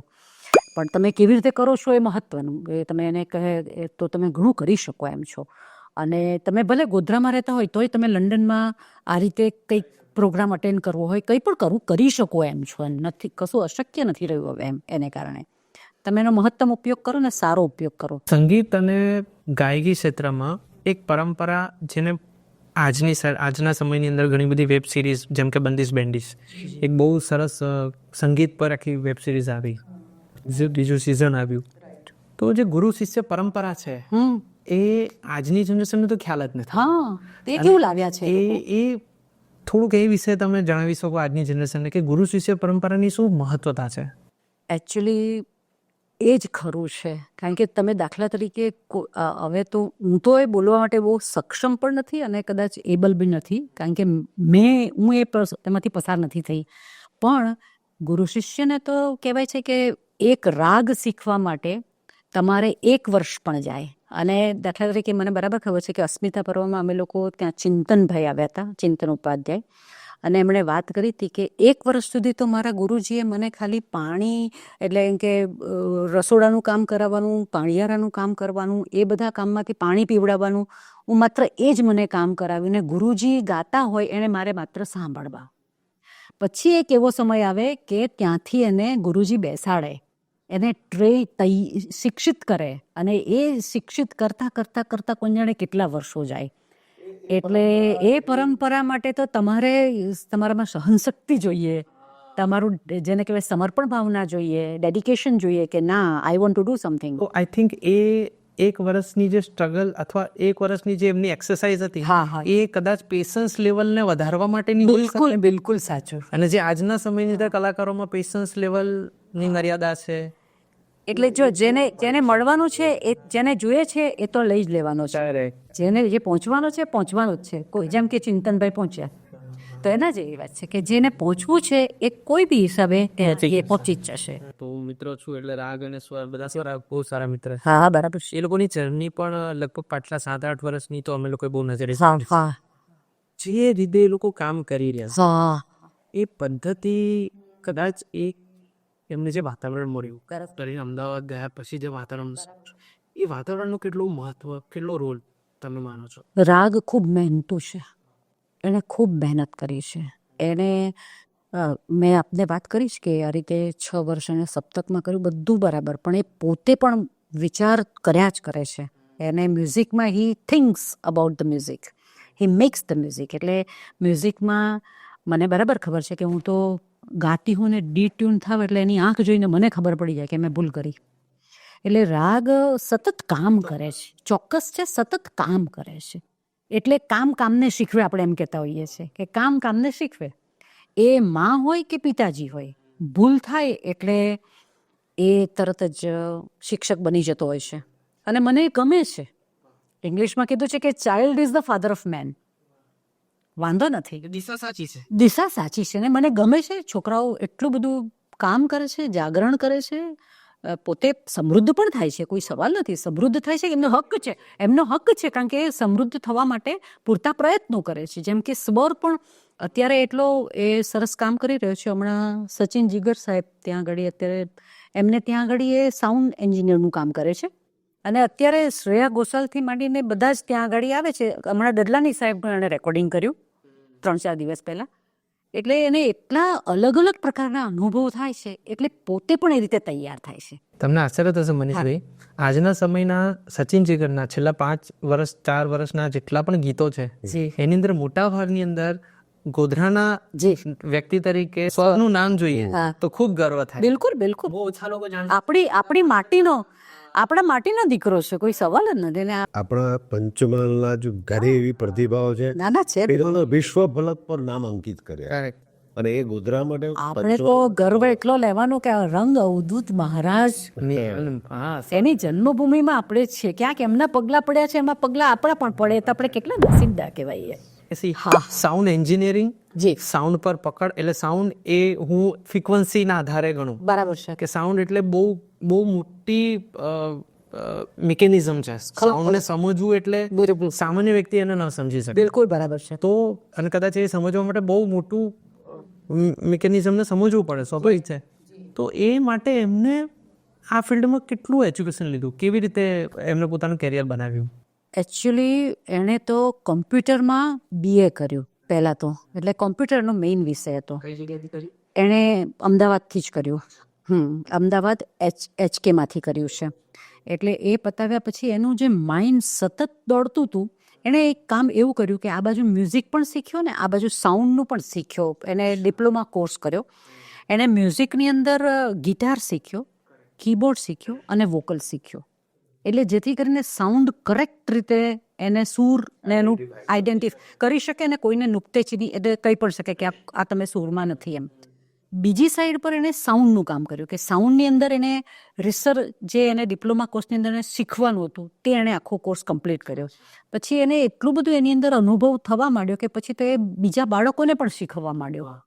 અને પછી એ આગળ વધીને હજુ એને કામ કરવું છે. હજુ એ કહે છે કે સ્ટીલ હજુ કંઈક વધારે કોર્સમાં આગળ એને વધવું છે કે જેને કહેવાય કે પબ્લિકનું જે સાઉન્ડ છે એમાં એને લાઈવ સાઉન્ડ એન્જિનિયરિંગ એને કરવું છે. કદાચ એ મારી જગ્યાએ હોય તો તમને વધારે સારી રીતે સમજાવી શકે, કારણ કે મને ટેકનિકલી કદાચ હું એ બાબતમાં તમને પ્રકાશ ન પાડે. હા, એ સ્ટુડિયોમાં કામ કરે છે પણ એને આઉટ ઓફ સ્ટુડિયોનું પણ એને કામ કરવાનું ગમશે. અચ્છા, રાગે અત્યાર સુધી ગીતો ઘણા બધા ગાયા. હાજી. એમના યુટ્યુબ ચેનલ પર. હાજી. એ બધા ગીતોમાં તમને સૌથી વધારે પસંદ પડતું હોય અને તમને વારે ઘડીએ સાંભળવું ગમતું એવું કોઈ ગીત? મને પ્રેમ કરવો મને પ્રેમ કરવો એના પિતાજીએ એના પિતાજીનું સ્વરાંકન અને એકદમ આર્દ્રતાપૂર્વક ગાયું છે રાગે અને મને બહુ અસર કરે. અને રાગીભાઈએ એના પિતાજીનો એનો રોલ કર્યો છે કે ખરેખર મૂવ કરી એ રાગની એ એક વાત મારે તમને કહેવાનું ગમશે કે એ નાનો હતો ને ત્યારે એને ક્રિકેટનો બહુ શોખ હતો અને હજુ પણ એને એ જે વાત છે ને અંદર રાગીભાઈ કહે છે કે આ એને એ બેટ સામું જ જોયા કરે છે. પછી હાર્મોનિયમ એને બેબી હાર્મોનિયમ પર બેસાડે છે રાગને, છતાં એનો જીવ ત્યાં ચોટ્યો નથી એટલે બેટ પર હતો. એટલે પછી એના પિતાજીએ કીધું કે ચાલ તો પછી તું ક્રિકેટ રમવા જા. અને પછી ક્રિકેટ રમવા ગયો તો ઘણી બધી પરીક્ષાઓમાં ફેલ થયો અને ફેલ થયો એટલે પછી આવીને વિલા મોઢે જોયું કે છતાંય પિતાજી અપસેટ નથી થયા અને પિતાજીએ સપોર્ટ કર્યો. એટલે પછી તરત જ કીધું, એને એમ થયું કે I think I should go for this, I should go for music. અને હાર્મોનિયમ પર એ સૂર લઈને ગાવા માંડ્યો. પછી એના પિતાજી પાણી લેવા જાય છે કે બેટા હવે તું આગળ વધ. આ જે વાત છે કે હવે તું આગળ વધ. ને પછી એની રીતે એને એનો રસ્તો અપનાવ્યો. ખૂબ સુંદર રીતે વિડીયોમાં પ્રસ્તુત કર્યું હતું અને એ જ્યારે પણ અમે જોતા ત્યારે અમારી આંખો ભીની મારે પણ એ થાય છે કે નથી જોઈ શકાતું કારણ કે અને બહુ સુંદર રીતે રાગીભાઈએ આખું બહુ સારું, બહુ અદભુત સારું કર્યું. તો એ કદાચ એ ગીત અસ્મિતા પર્વમાં મોરારી બાપુ સામે રિષભભાઈ બોલ્યા. હા, રિષભભાઈએ તરન્નુમમાં કર્યું. હા, અને એમને પણ ખૂબ યારી મળી હતી, ખૂબ લોકોની લોકચાહના પોતાની રચના હતી, રિષભભાઈએ લખેલી રચના. હા, કયા સમય લખી હતી એ લગભગ 15 વર્ષ તો થયા હશે, 15-20 વર્ષ. જ્યારે એમને અસ્મિતા પર્વનું આમંત્રણ મળ્યું 9મા અસ્મિતા પર્વમાં એમને આમંત્રણ મળ્યું હતું, તેના 2-3 મહિના પહેલા એમણે લખી હતી રચના. હવે બીજું કે રિષભભાઈને તો હાર્મોનિયમથી ટેવાયેલા. ઘણા કલાકારો એવા હોય કે હાર્મોનિયમ અને પોતે એની હાર્મોનિયમ ના હોય તો ગાઈ પણ ન શકે. એટલે રિષભભાઈને હાર્મોનિયમ સ્ટ્રેન્થ કહો કે વીકનેસ, પણ મને લાગે છે વીકનેસ વધારે. તો હાર્મોનિયમ ન લઈ જવાય સ્ટેજ પર એટલે રોજ જ હિંચકા પર બેસવાનું અને રોજ જ મને પ્રેમ કર 1 મહિના સુધી સળંગ ગાયું એમણે. અને સળંગ ગાયું. હું એની સતત સાક્ષી રહી છું. સતત ગાવાનું. કેમ? કારણ કે સારી રીતે લોકોને સૂરમાં ગવાય અને પહોંચે. શબ્દની તાકાત પણ હોય અને સૂરની તાકાત પણ હોય. તે બંનેનું જો મેળાપ થાય તો આખું વિશ્વ જોઈ રહ્યું છે. અને લકીલી નસીબ જોગે તે જ વર્ષથી આસ્થા ચેનલ પર આ પ્રોગ્રામો શરૂ થયા. આપનું બેકગ્રાઉન્ડ વિશે આપણે શરૂઆતમાં વાત કરી. આજ મૂળ સુરત બાજુ હાજી અને ગોધરામાં પહેલી વાર જ્યારે આવવાનું થયું તો એ સમયે ગોધરા અને ગોધરા માટેનું એટમોસ્ફિયર એ કેવું હતું વાતાવરણ? હા, હવે હું મારી જેને કહેવાય કે હું મારું પરિચય આપું તો એમ કહું છું કે હું જન્મી છું ઉત્તર ગુજરાતમાં, ઉછરી છું દક્ષિણ ગુજરાતમાં અને રહું છું મધ્ય ગુજરાતમાં. મધ્ય ગુજરાતમાં આવ્યા અને ગોધરાનું તો મેં નામ પણ નહોતું સાંભળ્યું. પણ અમારે અહીંયા આ બાજુ આવવાનું કારણ એ હતું કે પીજ એટલે ખેડા ડિસ્ટ્રિક્ટમાં ઈસરોની અંદર અમારા પ્રોગ્રામ થતા હતા. એ પ્રકારના પ્રોગ્રામ કે એ પણ એજ્યુકેશન પર્પઝના જ પાછા. એટલા માટે કે દાખલા તરીકે ડૉક્ટર ચીનુ મોદી છે તો એની રચનાઓ રિષભભાઈએ કમ્પોઝ કરી હોય તો 3 કમ્પોઝિશન અમારે રેડિયો ઉપર ટીવી ઉપર ગાવાના હતા તે વખતે. તો અમદાવાદના ધક્કા અમારા સુરતથી બહુ વધી ગયા હતા. અને પછી અમે વિચાર્યું કે સારી વાત એ છે કે અમે અમારી જોબ જ જો આ બાજુ આવી જઈએ અમે લોકો અમદાવાદ પાસે તો અમે સરસ રીતે કામ પણ કરી શકીશું અને આ રીતે આવા બધા ઈસરોના કાર્યક્રમો છે કે જોડાઈ શકીશું ને આપણે સારું રહેશે. પછી એટલે રિષભભાઈને કાંકણપુર કોલેજમાં જોબ લીધી અને મને બાલાસિનોર કોલેજમાં જોબ મળી. એટલે મેં ત્યાં જોબ કરી 6 મહિના ને પછી હું ગોધરા શિફ્ટ આવી ગઈ. એમ ગોધરાની કોલેજ સાથે એટલે આ બાલાસિનોર પહેલા હતા ને પછી સેટપીટી આર્ટ્સ એન્ડ સાયન્સ કોલેજમાં આવ્યા. રાઈટ. તમારો કેટલો સમય થયો જોબને ત્યાં? બસ આ વર્ષ મારું છેલ્લું છે. હું 32 વર્ષ થઈ ગયા. 33મું વર્ષ છે મારું સેટપીટી આર્ટ્સ કોલેજમાં. મારે 33 વર્ષ છે. લગભગ હજારો વિદ્યાર્થીઓ તમારી સાથેથી અને મારા વિદ્યાર્થીઓ બહુ જ વાલા અને વિદ્યાર્થીઓને હું પણ કારણ કે મને એટલું બધું ગમે એ લોકો સાથે ઇન્ટરેક્શન કરવાનું. એ લોકો સાથેનું પ્રત્યાયન મને બહુ ગમે. એટલે એ લોકો એટલા બધા આતુર હોય કંઈક ગઝલ હું બોલું, ગીત બોલું, મને મારી આદત એવી કે મારું નહીં પણ બીજાનું હોય જે આપણી વાતને સપોર્ટ કરતું હોય એવી બધી વાતો હું એ લોકોને ખૂબ કહું. એટલે એને કારણે એ લોકોને પણ ઉત્કંઠા થાય, એ જે આતુરતા થાય કે મારે આ જાણવું છે, આ જાણવું છે. એટલે કેટલાક કાવ્ય સંગ્રહો લાવીને મારા ક્લાસરૂમમાં પણ મૂકી રાખું. તમે વાંચો, તમે જુઓ, જાણો કેવું બને છે, કયા પ્રકારની કવિતાઓ લખાય છે, શું થાય છે. અને બાળકો એ રીતે ક્યાંક કશે કોઈને મળતું હશે તો એટલો આપણો સંતોષ. આજે શિક્ષણનો ગાળો છે એ 39 વર્ષ થયા, કારણ કે મેં ચીખલી પણ જોબ કરી, બાલાસિનોર જોબ કરી અને અત્યારે સેટપીટીમાં છું. પણ મને ખૂબ મજા આવે છે. પહેલાં તો આપણી પાસે જે થોડું ઘણું કંઈક હોય તો વિદ્યાર્થીઓ સાથે શેર કરવું જોઈએ, કહેવું જોઈએ, આપવું જોઈએ, જાણવું જોઈએ, જણાવવું જોઈએ. એ લોકો પણ આપણી માટે કંઈ લઈને આવે તો હું જાણું છું, એટલે એ બધું મને ગમે છે. સ્કૂલ અને કોલેજમાં એટલે મૂળ તો શું છે કે મારા પિતાજીને જ હું જન્મી ત્યારથી જ એને એવી ઈચ્છા હતી કે આ છોકરી પ્રોફેસર બનવી જોઈએ. એટલે આપ માનો ને, લગભગ 50-60 વર્ષ પહેલાંથી મારે ત્યાં આગળ ટાઈમ્સ ઓફ ઇન્ડિયા અને ઇન્ડિયન એક્સપ્રેસ આવતા. એ મારા પિતાજી એક પેરેગ્રાફ મને વાંચીને સંભળાવે, એનું ટ્રાન્સલેશન મારી પાસે ડિક્શનરી લઈને મને શબ્દો શોધાવડાવી અને ટ્રાન્સલેશન કરાવડાવી, ગુજરાતીમાં મને સમજાવે અને હું સમજું. અને એ રીતે કરતાં કરતાં પાછું અંગ્રેજીની જ પ્રોફેસર બનવાનું છે તારે. એક બનાવવાનું કામ પિતાજીનું બહુ જ, પિતાજીએ મને છેક MA સુધી મને મદદ કરી છે. MA સુધી. એટલે કારણ કે મારા પિતાજી મુંબઈ યુનિવર્સિટીમાં ભણેલા હતા, એટલે એમનું અંગ્રેજી બહુ સારું હતું અને એને કારણે એનો સતત લાભ મને મળ્યો, પિતાજીનો લાભ મળ્યો. એવું હું નસીબદાર ગણું છું કે મારા પિતાજીએ મને આ રીતે એક લેવલ પર લાવીને એટમોસ્ફિયર આપ્યું. તો એટમોસ્ફિયર બહુ મહત્વનો રોલ, બહુ જ મહત્વનો રોલ અદા કરે છે, બહુ જ મહત્વનો.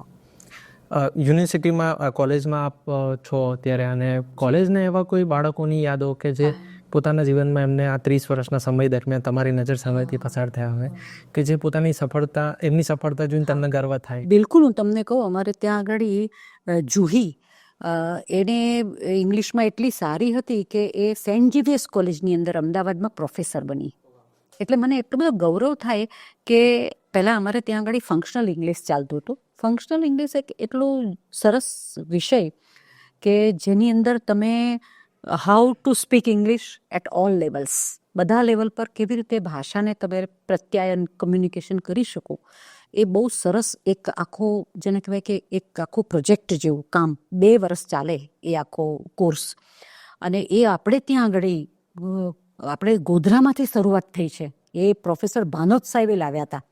હા, અને તે પછી ત્યાં બાકીની બધી કોલેજોમાં, જેમ કે નડિયાદમાં હોય કે ઇવન સેન્ટ ઝેવિયર્સમાં હોય, ત્યાં એ કોર્સ પછી આવ્યા છે. પહેલાં જ ગોધરામાં આવ્યો. એટલે ગોધરાએ શરૂઆત કરી હતી એકચ્યુઅલી, એમ જોવા જાય તો. અને એના પછી વિદ્યાર્થીઓ સારા તૈયાર થવા માંડ્યા એને કારણે. એટલે ઘણા બધા પ્રોફેસર પણ બની ગયા છે, છોકરાઓને કામ કરે છે પોતાનું સારું. એવું કહેવાય કે પહેલી વખત જ્યારે મળ્યા, જી જી, એ ઘટના તો બહુ ઓછા લોકોને ખબર હશે કદાચ. પહેલી વખત કદાચ આ માધ્યમથી તમે કહેવા માંગો તો બિલકુલ બિલકુલ. કેવી રીતે મુલાકાત થઈ હતી પહેલી વખત? મેં MA પતાવ્યું અને MAનું રિઝલ્ટ આવી ગયું એટલે ચીખલી કોલેજની અંદર જાહેરાત પડી હતી અંગ્રેજી વિષયના પ્રાધ્યાપક માટે. તો હું ત્યાં ઇન્ટરવ્યૂ આપવા માટે ગઈ અને ઇન્ટરવ્યૂ આપવા માટે હેડ ઓફ ધ ડિપાર્ટમેન્ટ તરીકે મારા પૂજ્ય પતિદેવ રિષભભાઈ મહેતા સામે બેઠા હતા. અને પછી આ રીતે સમયાંતરે હું પસંદગી તો મારી થઈ ગઈ, કારણ કે મારા હેડ ઓફ ધ ડિપાર્ટમેન્ટ જ જ્યારે સુરતના જે head of the Anjana Desai હતા એ ત્યાં આવ્યા હતા જજ તરીકે અને એક્સપર્ટ તરીકે આવ્યા હતા. અને પછી મારી પસંદગી તો ત્યાં થઈ ગઈ. પછી ધીમે ધીમે જેમ જેમ સંપર્ક અમારો વધતો ગયો તેમ રિષભભાઈ હાર્મોનિયમ લગભગ રોજ જ વગાડતા હોય લાઇબ્રેરીની અંદર, સતત કાવ્ય બોલતા હોય, કાવ્ય પંક્તિઓ એમના મોઢે સતત નાની વાતે પણ આવી જતી હોય. એટલે આ બધાથી મારા કાન જરા ટેવાવા માંડ્યા અને પછી મને પણ એમાં રસ પડવા માંડ્યો. એકાદ વખત મને બરાબર ખબર છે કે બસ સ્ટેન્ડ પર અમે બસ માટે રાહ જોતા હતા અને હું કોઈ ગીત ગણગણતી હતી. એટલે સાહેબે તરત જ મને કીધું, ઊભા રહો, તમે ગાવાનું શીખ્યા છો? મેં કીધું ના સર. કારણ કે ત્યારે તો હું સર કહેતી હતી. મારા હેડ ઓફ ધ ડિપાર્ટમેન્ટ હતા અને અમે 2 જ જણ કામ કરવાવાળા હતા. મેં કીધું ના સર, તો આપ શીખો, કારણ કે આપનો અવાજ એવો છે કે આપે હવે શીખવું પડે. અને પછી એમણે જ મને શીખવાનું શરૂ કર્યું. એટલે લાઇબ્રેરીમાં સતત રીતે, કારણ કે પહેલાં અવાજ તો એટલો બધો ઝીણો ઝીણો આવે કે પહોંચે બી નહીં.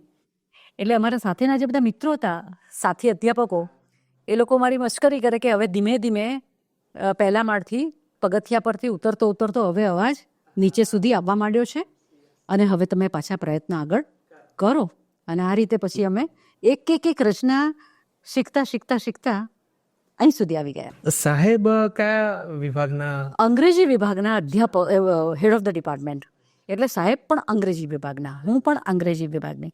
સાહેબને સાહિત્ય સંગીતનો રસ. 40 વર્ષ વિદ્યાર્થીઓને એમણે જ તૈયાર કર્યા. કોલેજમાં વિદ્યાર્થીઓને તૈયાર કરવાનું કામ રિષભભાઈનું. એ ગરબા હોય, ગીત હોય, ગઝલ હોય, ટિપ્પણી હોય, કોઈ પણ નૃત્ય હોય, નાટક હોય, બધામાં રિષભભાઈ ત્યાં ને ત્યાં હોય. અને મને પણ પછી તો રસ પડ્યો એટલે હું પણ યુથ ફેસ્ટિવલમાં એમની સાથે ને સાથે બધે અમે જતા અને આ બધું પ્રવૃત્તિઓ સતત કાર્યશીલ રહેતા, ખૂબ કાર્યશીલ રહેતા. એ પણ ખૂબ મહેનતુ હતા, ખૂબ મહેનત કરતા ને કરાવતા. વિદ્યાર્થીઓ પાસે ખૂબ મહેનત પણ કરાવી છે એમણે, ખૂબ મહેનત કરાવતા. આપ સાહિત્ય અને સંગીત ક્ષેત્રમાં મૂળ જોવા જઈએ તો દક્ષિણ ગુજરાતમાં વધારે સમય આપ્યો શરૂઆતમાં.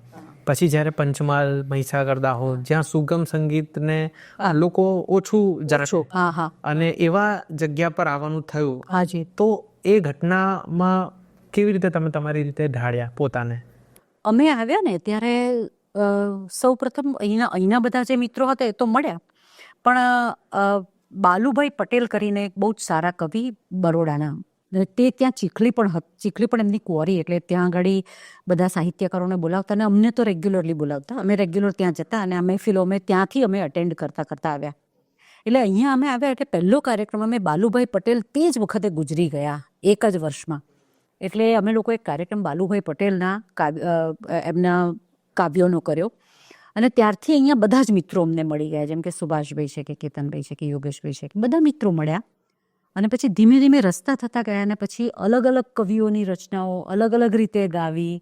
આવું સતત બેઠકો કરવી, નાની નાની બેઠકો કરવી, ઘરોમાં બેઠકો કરવી, એકબીજા સાથે પોતાનું જ્ઞાનની આપલે કરવી, સરસ કાવ્ય પઠન કરવા, ઇવન સરસ વાર્તા પઠન પણ. અમે મેકવાન સાહેબ આવ્યા હતા, અજીતભાઈ ઠાકોર સાહેબ આવ્યા હતા, એ લોકો બધા આવે અને મારે ત્યાં બેસે અને સતત એક બે વાર્તાઓ વાંચે અને અમે શાંતિથી સાંભળીએ. એટલે સાંભળવાવાળા બધા આવી જ જાય અને સતત સાંભળીએ. વાતાવરણ મળે, સાહિત્યના સંસ્કારો આપણામાં આવે. એટલે એ બધું સતત કેળવાયું. અને લગભગ દર શનિવારે મારે ત્યાં બેઠકો થતી. દર શનિવારે સાંજે 5-10 મિત્રો આવીને બેઠા જ હોય. અને રિષભભાઈ થાકે જ નહીં. મેં અનેકો વાર જોયા છે કે આખી રાત સુધી ગાઈ શકે એટલું મટીરિયલ એમની પાસે હોય, આખી રાત ગાય. પંચમહાલ, મહીસાગર, દાહોદ જિલ્લો છે, એવા કલાકારો જેમ કે આપણે સુભાષભાઈનું નામ લીધું, કેતનભાઈનું નામ લીધું, તો અગર આ બધા કલાકારો માટે, કારણ કે વર્ષોથી તમે ઓળખો છો, દરેક કલાકારની એક એવી ખાસિયત હોય કે જે તમને બહુ ગમતી હોય. એ ખાસિયત બહુ તમને એવું લાગતું હોય કે આ યુનિક છે પંચમહાલના આ કલાકારોની. તો સુભાષભાઈ માટે? અરે, સુભાષભાઈના કમ્પોઝિશન એટલા બધા મીઠા હોય છે અને જેને કહેવાય ને કે સ્વરની બાંધણીથી માંડી, એટલે અઘરા પણ હોય છે, નો ડાઉટ, પણ અઘરું છે અને અધૂરું નથી, પણ બહુ મધુરું છે. એટલે એ અમને બહુ અસર કરે. અને રિષભભાઈ તો ખાસ કહેતા કે સુભાષભાઈ, આખા ગુજરાતની અંદર જે સ્વરકારો છે એમાં તમારું નામ હોવું જોઈએ. એટલે એમને બહુ પ્રેમ હતો અને ખૂબ સરસ કામ કરતા. અને સતત જેને કહેવાય ને કે પ્રત્યાયન, એકબીજાની વસ્તુઓને સાંભળવી, એ બહુ સતત, એ એમની ખાસિયત. હા, એટલે રિષભભાઈની ખાસિયત એ ખાસ બધાને જ આવે. એટલે અમારે ત્યાં પહેલી એક રીત જ એવી, ચા પાણી તો પૂછીએ પણ રિષભભાઈ એમ પૂછે, નવું શું લખ્યું સંભળાવો. જે ડૉક્ટર ચીનુ મોદી પણ એવું કરતા. અમે અહીંથી અમદાવાદ જતા તો ત્યાં આગળ એમની એ રીત જ એવી કે રિષભ, ગાયત્રી, નવું શું લખ્યું સંભળાવો. એટલે તમને તરત જ બેઠા કરી દે, ઊભા કરી દે. તમને એમ કહે કે મારે લખવાનું છે, હવે I have to do something, મારે કંઈક સંભળાવવાનું છે. એટલે આ જે તત્પરતા હતી તે આવા મોટા લોકો પાસેથી મળતી હોય છે કે કરો, કામ કરો, એમ એક ધક્કો વાગે. તમે કીધું ને કિક મળે, એ કિક વાળી વાત છે આ. કેતનભાઈ ખંભોળજા માટે કંઈ કારણ કે અમે તો એમને શિક્ષક તરીકે જોયેલા કે અમારા તો કેતનભાઈ શરૂઆતની અંદર તો બહુ સરસ તબલા ને મેં કીધું ને કે પેલું આપણે રમેશ પારેખ પારાયણ કર્યું અમે બધે લગભગ કેતનભાઈ અમારી સાથે આવ્યા, અમારી સાથે સતત ફોન કરીએ એટલે આવી જાય અને સતત અમારી સાથે તબલા સંગત કરતા. પણ પછી એને બીજો ઇન્ટરેસ્ટ શું હતો કે સતત કવિતા સાંભળતા. રિષભભાઈ કવિતા બોલે અને કલાકોના કલાકો સુધી સાંભળવું હોય તો આ બધા જ મિત્રો સાંભળ્યા કરે. અને રિષભભાઈ પાસે એટલો ખજાનો કે થાકે નહીં. કોઈ પણ તમે દાખલા તરીકે તમે એમ કહો કે અમર પાલનપુરી તો 8-10 રચના બોલી કાઢે, તમે કહો કે રમેશ પારેખ મોઢે ને મોઢે બોલી કાઢે. અને એવું નહીં કે એમને ડાયરીની જરૂર જ ના પડે, સતત બોલે. તમે ઘણા બધા કેટલા બધા મુંબઈના શાયરો છે, એ લોકોએ બરકત વિરાણી બેફામ સાહેબ હોય કે મરીઝ સાહેબ હોય તો એમની રચનાઓ રિષભભાઈ પાસે મંગાવવામાં આવે કે રિષભભાઈને ખબર જ હોય બધી રચના. એટલે એ શિક્ષકનું કામ તો રિટાયર્ડ થયા પછી બી આ બધું કામ ચાલુ જ હતું એમનું, કે આપતા રહેવાનું, બધાને આપતા રહો, જે તમે જાણો છો તે આપો, જે માંગે તે આપો. એટલે આ એમની રીત હતી એવી. હા, આપણી વચ્ચેથી હમણાં જ એક જાણીતા કવિ મોહસિન મીર એમને આપના વિદ્યાર્થી તરીકે હતા. જી. તો શું હતી ખાસિયત એમની? અને મોહસિન તો જ્યારે કોલેજમાં ભણતો હતો ત્યારથી જ એ ગઝલ માટે અને રિષભભાઈ માટે તો દીવાનો. એક પણ રચના એ સાંભળે એટલે મેડમ મને આ રચના આપો, મને આ રિષભ સાહેબની રચના આપો. મને એ રિષભ સાહેબ કહેતો પાછો કે મને રિષભ સાહેબની રચના આપો. અને રિષભ સાહેબ કહે એટલે તરત આપી જ દેતા કે તું આ જો બેટા આ કેમ થાય છે.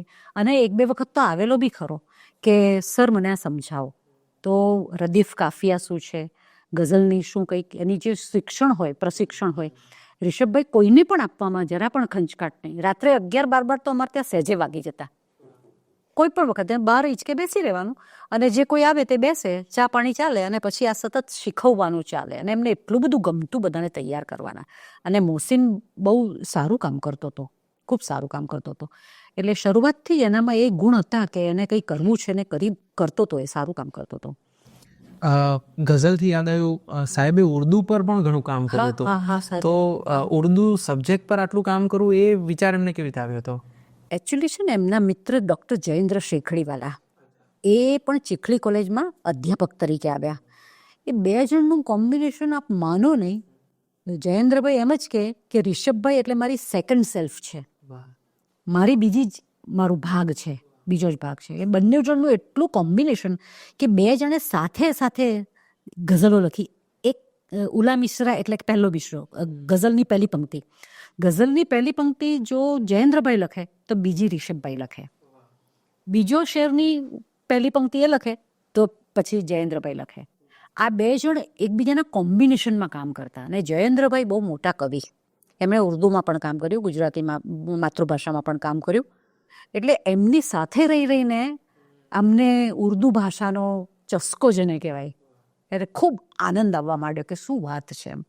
અને સદનસીબે ત્યાં આગળ મહેદી હસન સાહેબ સુરત આવતા, આપણે ગુલામ અલી સાહેબ, એને પહેલી રોમાં બેસીને સાંભળ્યા છે અમે લોકોએ. કારણ કે ત્યાં પણ સપ્તર્ષિ નામની સંસ્થા અને અમર પાલનપુરી સાહેબ એના કરતા હતા. અને અમે જઈએ એટલે અમને કહે કે તમે બેસીને સાંભળો દીકરાઓ. અમને દીકરાઓ કહેતા અમર પાલનપુરી સાહેબ કે તમે સાંભળશો તો તમે કંઈક આપશો લોકોને. એટલે જ્યારે મહેદી હસન સાહેબ આવે કે પછી આ આવે કે પછી નયનભાઈ પંચોલી, આપણે અનુપ જલોટા સાહેબ આવે, અમે અનેકો વાર ત્યાં એ મહેફિલો સાંભળવા ગયા છે. એ પછી ઉર્દુમાં જે મજા છે એ રિષભભાઈએ પણ પછી પોતાની કલમ અજમાઈશ કરી. સાથ ચલકર જો સાથ ના દેગા વહી ચલના તુમ્हें સિખા દેગા. એટલે એવી સરસ સરસ રચનાઓ કરીને કમ્પોઝ પણ કરતા જ જવાનું, લખતા બી જવાનું, સ્વરાંકિત કરતા જવાનું ને ગાતા જવાનું. રાગે ગાઈ છે આ વસ્તુ, સાથ ચલકર જો સાથ ના દેગા વહી ચલના તુમ્हें સિખા દેગા. એટલે આપ કોઈ પુસ્તક લખી રહ્યા? મેં પુસ્તક રિષભભાઈનું અમે જ્યારે એમને 1 વર્ષ પૂરું થયું ત્યારે અમે એક ઉર્દુ એમનું જે દિવાન છે એ કર્યું, એ થયું છે. હજુ મારે એક બહુ મોટું કામ બાકી છે અને તે એમની ઘણી બધી ગુજરાતી રચનાઓ અને થોડી ઘણી ઉર્દુ, તે એ બધાને કરીને એક સરસ સંપુટ બનાવવો છે. તે સંપૂર્ણ રિષભ એવી રીતે હું એ કામ કરવાની છું. એટલે એમનું કામ પણ થશે, મેં પણ થોડુંક કામ કર્યું છે. એટલે મારું એક પુસ્તક છે મારો અજાણ્યો ખૂણો, જેમાં સ્ત્રીની વાત આવે છે. બીજી જે મેં અત્યારે કામ કર્યું છે છેલ્લા 3 વર્ષમાં, તે રિષભભાઈની યાદમાં શોકમગ્ન ગીતો, જેને ઇંગ્લિશમાં કહેવાય છે ઇલેજી. ઇલેજી એટલે શોકમગ્ન ગીતો. તો એ ગીતો મેં રિષભભાઈને વિષયને જ લઈને લખ્યા છે. એટલે એ કામ મેં ટાઇટલ આપ્યું છે રે રિષભ. અને પછી ત્રીજું એક કાવ્ય સંગ્રહ જે હું બનાવીશ એના સમયે. એટલે આ મારા ભવિષ્યના કામો રહેશે. શોકમગ્ન ગીતો. subject છે એ કદાચ અત્યારે મેં પહેલી વાર હા. આવું સાંભળી રહ્યો. હાજી હાજી. કદાચ એ ઘટના પણ પહેલી વાર હશે એવું માનીએ. આઈ થિંક એવું જ બનશે લગભગ. મને લાગે છે ત્યાં સુધી. અહીંયા તો નથી ખબર મને, પણ પરદેશમાં ખાસ કરીને ટેનિસને, આલ્ફ્રેડ ટેનિસને પોતાના મિત્ર જ્યારે ગુમાવ્યા, એના બહુ અભિન્ન, જેને કહેવાય ખૂબ ક્લોઝ ફ્રેન્ડ, બુઝમ ફ્રેન્ડ જેને કહેવાય, ખાસ મિત્ર, તે ગુમાવ્યા ત્યારે એમણે એના ઉપર કાવ્યો લખ્યા. અહીંયાનો મને ખ્યાલ નથી, પણ હું તો આ પ્રયત્ન મેં લગભગ 54 જેટલી રચનાઓ લખી છે અને 9 મુક્તકો લખ્યા છે. એટલે ટોટલી 63 જેટલી રચનાઓ મેં રિષભભાઈ પર લખી છે. એટલે એ હું કામ કરી રહી છું. એનો તો પ્રસ્તાવના પણ મારી પાસે આવી ગઈ છે. લંડનના શાયર છે અદમ ટંકારબી સાહેબ, એમણે પ્રસ્તાવના પણ લખી છે. એટલે કામ આગળ વધારી રહી છું હવે ધીમે ધીમે. યુથ આજકાલ કાવ્ય પછી ગઝલ આ બધી વસ્તુઓથી થોડીક હવે એ એટલો બધો પ્રભાવિત નથી જેટલી પહેલાં તમારા સમયે હતું. શું રીઝન છે તમે આને દેખી રહ્યા છો? કયું કારણ હશે આમાં? એની પાસે બહુ જ તક આવી ગઈ છે. ઘણું બધું ફેલાતું જાય છે. એટલે એ બી પોતે ફેલાયો છે કે ક્યાં જવાનું છે, ક્યાં જશું, રસ્તો નથી જેવી વાત છે. એટલે ઘણા બધા રસ્તા થઈ ગયા છે એની પાસે. અને કદાચ એવું પણ હોય કે એને ઝડપથી આગળ વધવું છે, પેશન્સ નથી. એટલે પેલું શાંતિવાળું કામ ન કરે ને એમ થાય કે જલ્દી મને આગળ જવા દો. એટલે એની સ્ટ્રગલ જેને કહે કે એની વાત જરા જુદા પ્રકારની છે. એટલે એવું બની શકે, એને કારણે કદાચ થતું હશે. પણ અગર માની લો કોઈને ગઝલ સાહિત્ય આ બધી વસ્તુને જો તમે એક શબ્દમાં છેલ્લે કોઈ મેસેજ દ્વારા તમે કહેવા માંગો તો શું મતલબ આપ કહેશો યુવાનોને છેલ્લે? એમાં તો એવું છે કે તમારી અંદર જો હશે ને તો એ બહાર આવશે. એટલે કે તમારી અંદરની ઈચ્છા હશે તો માત્ર ગીત ગઝલ નહીં, કોઈ પણ સર્જનાત્મકતા, એ તમે આનંદથી આગળ વધો. પહેલાં નિજાનંદથી શરૂ કરો, પછી તમને ઈશ્વર જ રસ્તો આપશે કે તમે આગળ વધો. એમ એ તમને એવા રસ્તા બતાવશે કે એને માટે મારી પાસે કોઈ સમજાવવાની કોઈ રીત પણ મને ખબર નથી પડતી કે મારે શું કહેવું જોઈએ. પણ તમે જે સ્ટ્રગલ કરી રહ્યા છો, તમે જે મથામણ કરો છો, એ મથામણમાં તમને આનંદ આવવો જોઈએ. મથામણમાં આનંદ આવશે તો ઓટોમેટિકલી તમારા રસ્તા નીકળતા જશે કે હવે હું આ કરીશ, હવે હું આ કરીશ. અને થતું હોય છે, મને લાગે છે એ રીતે આગળ વધાતું હોય છે. આપણે આપની સાથે વાત ચાલતી ત્યારે આપે એક વસ્તુ કીધી હતી કે ઋષભભાઈની ઘણી બધી એવી રચનાઓ છે કે જે આપની ઈચ્છા છે કે આજના યુવાનો અને ખાસ કરીને ગાયકો એને એક સ્વરૂપ આપે. તો મોટાભાગના કવિ તો એવું વિચારે કે ભાઈ હું હવે આ બધા સંગ્રહને હું સંગ્રહિત કરી રાખીશ. કોઈ ગાય તો હું એને કોપીરાઇટને લીધે હું એને ગાવા નહીં દઉં. જ્યારે એનાથી ટોટલી વિપરીત આપે એક વાત કરી કે આજના કલાકારો એને ગાય. હા, જરૂરી છે. હા, તો એ જે વિશાળ હૃદયનો જે ભાવ છે એ ઋષભભાઈનો જ હશે. બિલકુલ ઋષભભાઈ. તો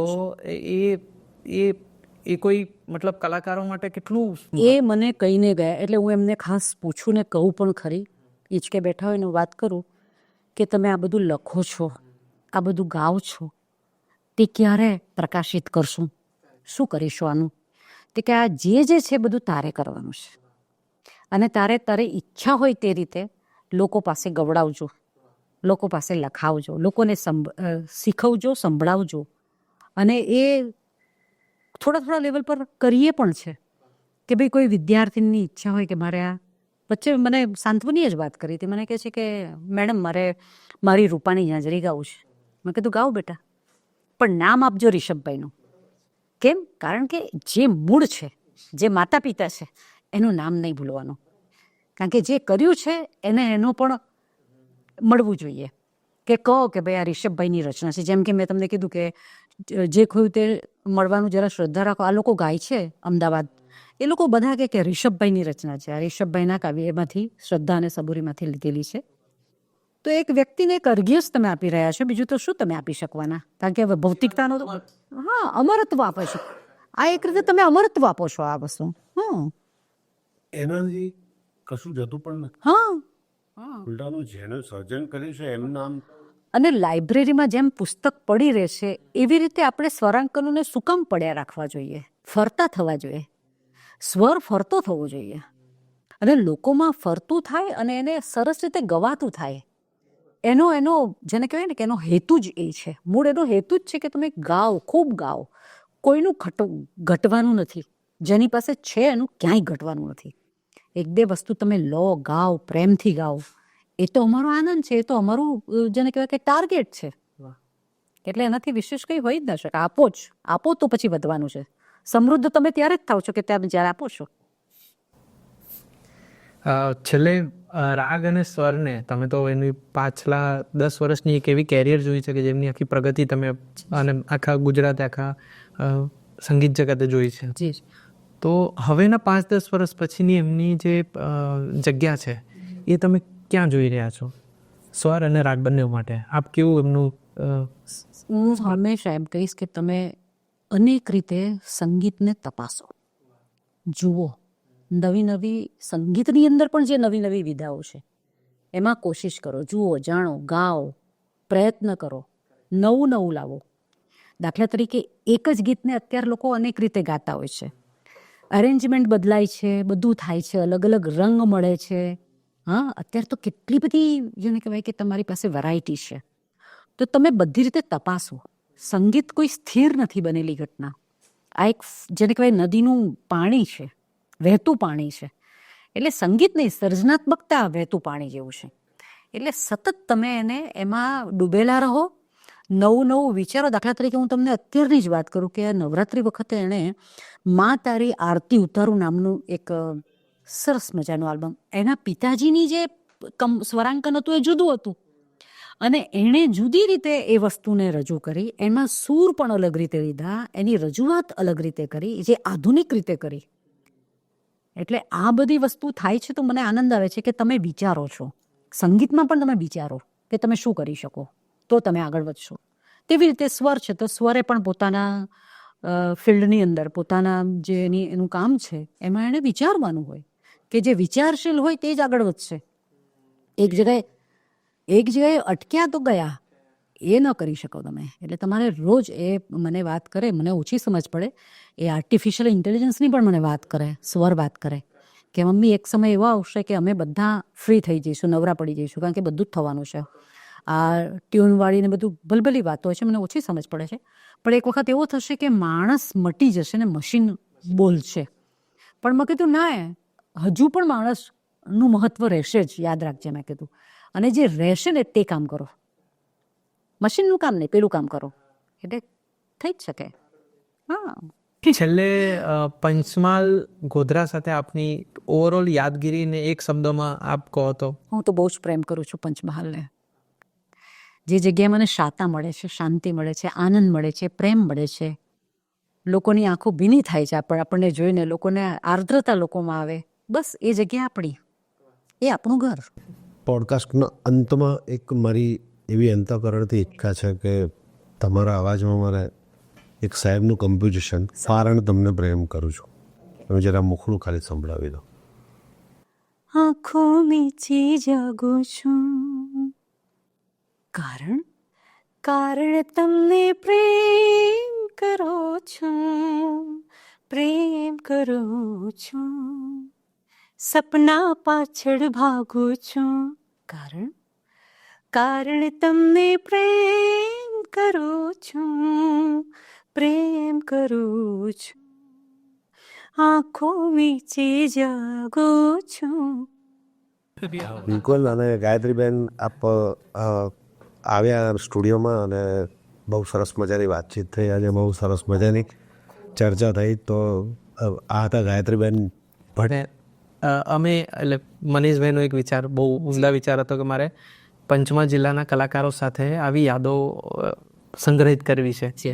તો આ અમારા અને ખાસ કરીને મનીષભાઈના પ્રયાસને આપ એક શબ્દમાં જો કંઈ કહી શકો તો? ખૂબ સારો પ્રયાસ છે. આ પણ એક સર્જનાત્મકતાનો જ ભાગ છે કારણ કે તમે જે લોકો સર્જકો છે એને તમે લાવો છો ને એ લોકોની વાતો એ લોકોના મુખે સાંભળો છો અને લોકોને સંભળાવો છો એટલે એ બહુ સારું તમે પ્રત્યાયન કરી રહ્યા છો, કમ્યુનિકેશન કરો છો અને લોકોને જણાવો છો કે એ શું શું થઈ રહ્યું છે. ઉત્તમ વાત છે ને થવું જ જોઈએ. આવા અનેક પોડકાસ્ટો થવા જોઈએ, અનેક રીતના થવા જોઈએ. ખૂબ સારી વાત છે અને મારા ખૂબ ખૂબ અભિનંદન આપને. ખૂબ ખૂબ આભાર ગાયત્રીબેન, આપ સ્ટુડિયોમાં આવ્યા અને બહુ સરસ મજાની વાતચીત, બહુ બધી ઇન્ફોર્મેટિવ વાતચીત કરી અને બહુ સારા મેસેજ પણ આપ્યા આપે, તો આપનો ખૂબ ખૂબ આભાર. અને જેટલા લોકો આ પોડકાસ્ટ જોઈ રહ્યા છે એ લોકોને વિનંતી કે આ અમારી નવી ચેનલ, નવી શરૂઆતને, જેમાં હજારો એવા કલાકારો, ક્રિએટિવ જગતના લોકોને અમે લાવવાની પ્રયાસ કરીશું, તો આપ એને ચેનલને સબસ્ક્રાઈબ કરી રાખજો. બને એટલા ક્રિએટિવ લોકો જોડે આવા શેર કરજો અને વધાવતા રહેજો અને આપના પ્રતિભાવ કોમેન્ટમાં જરૂર જણાવજો. Thank you so much.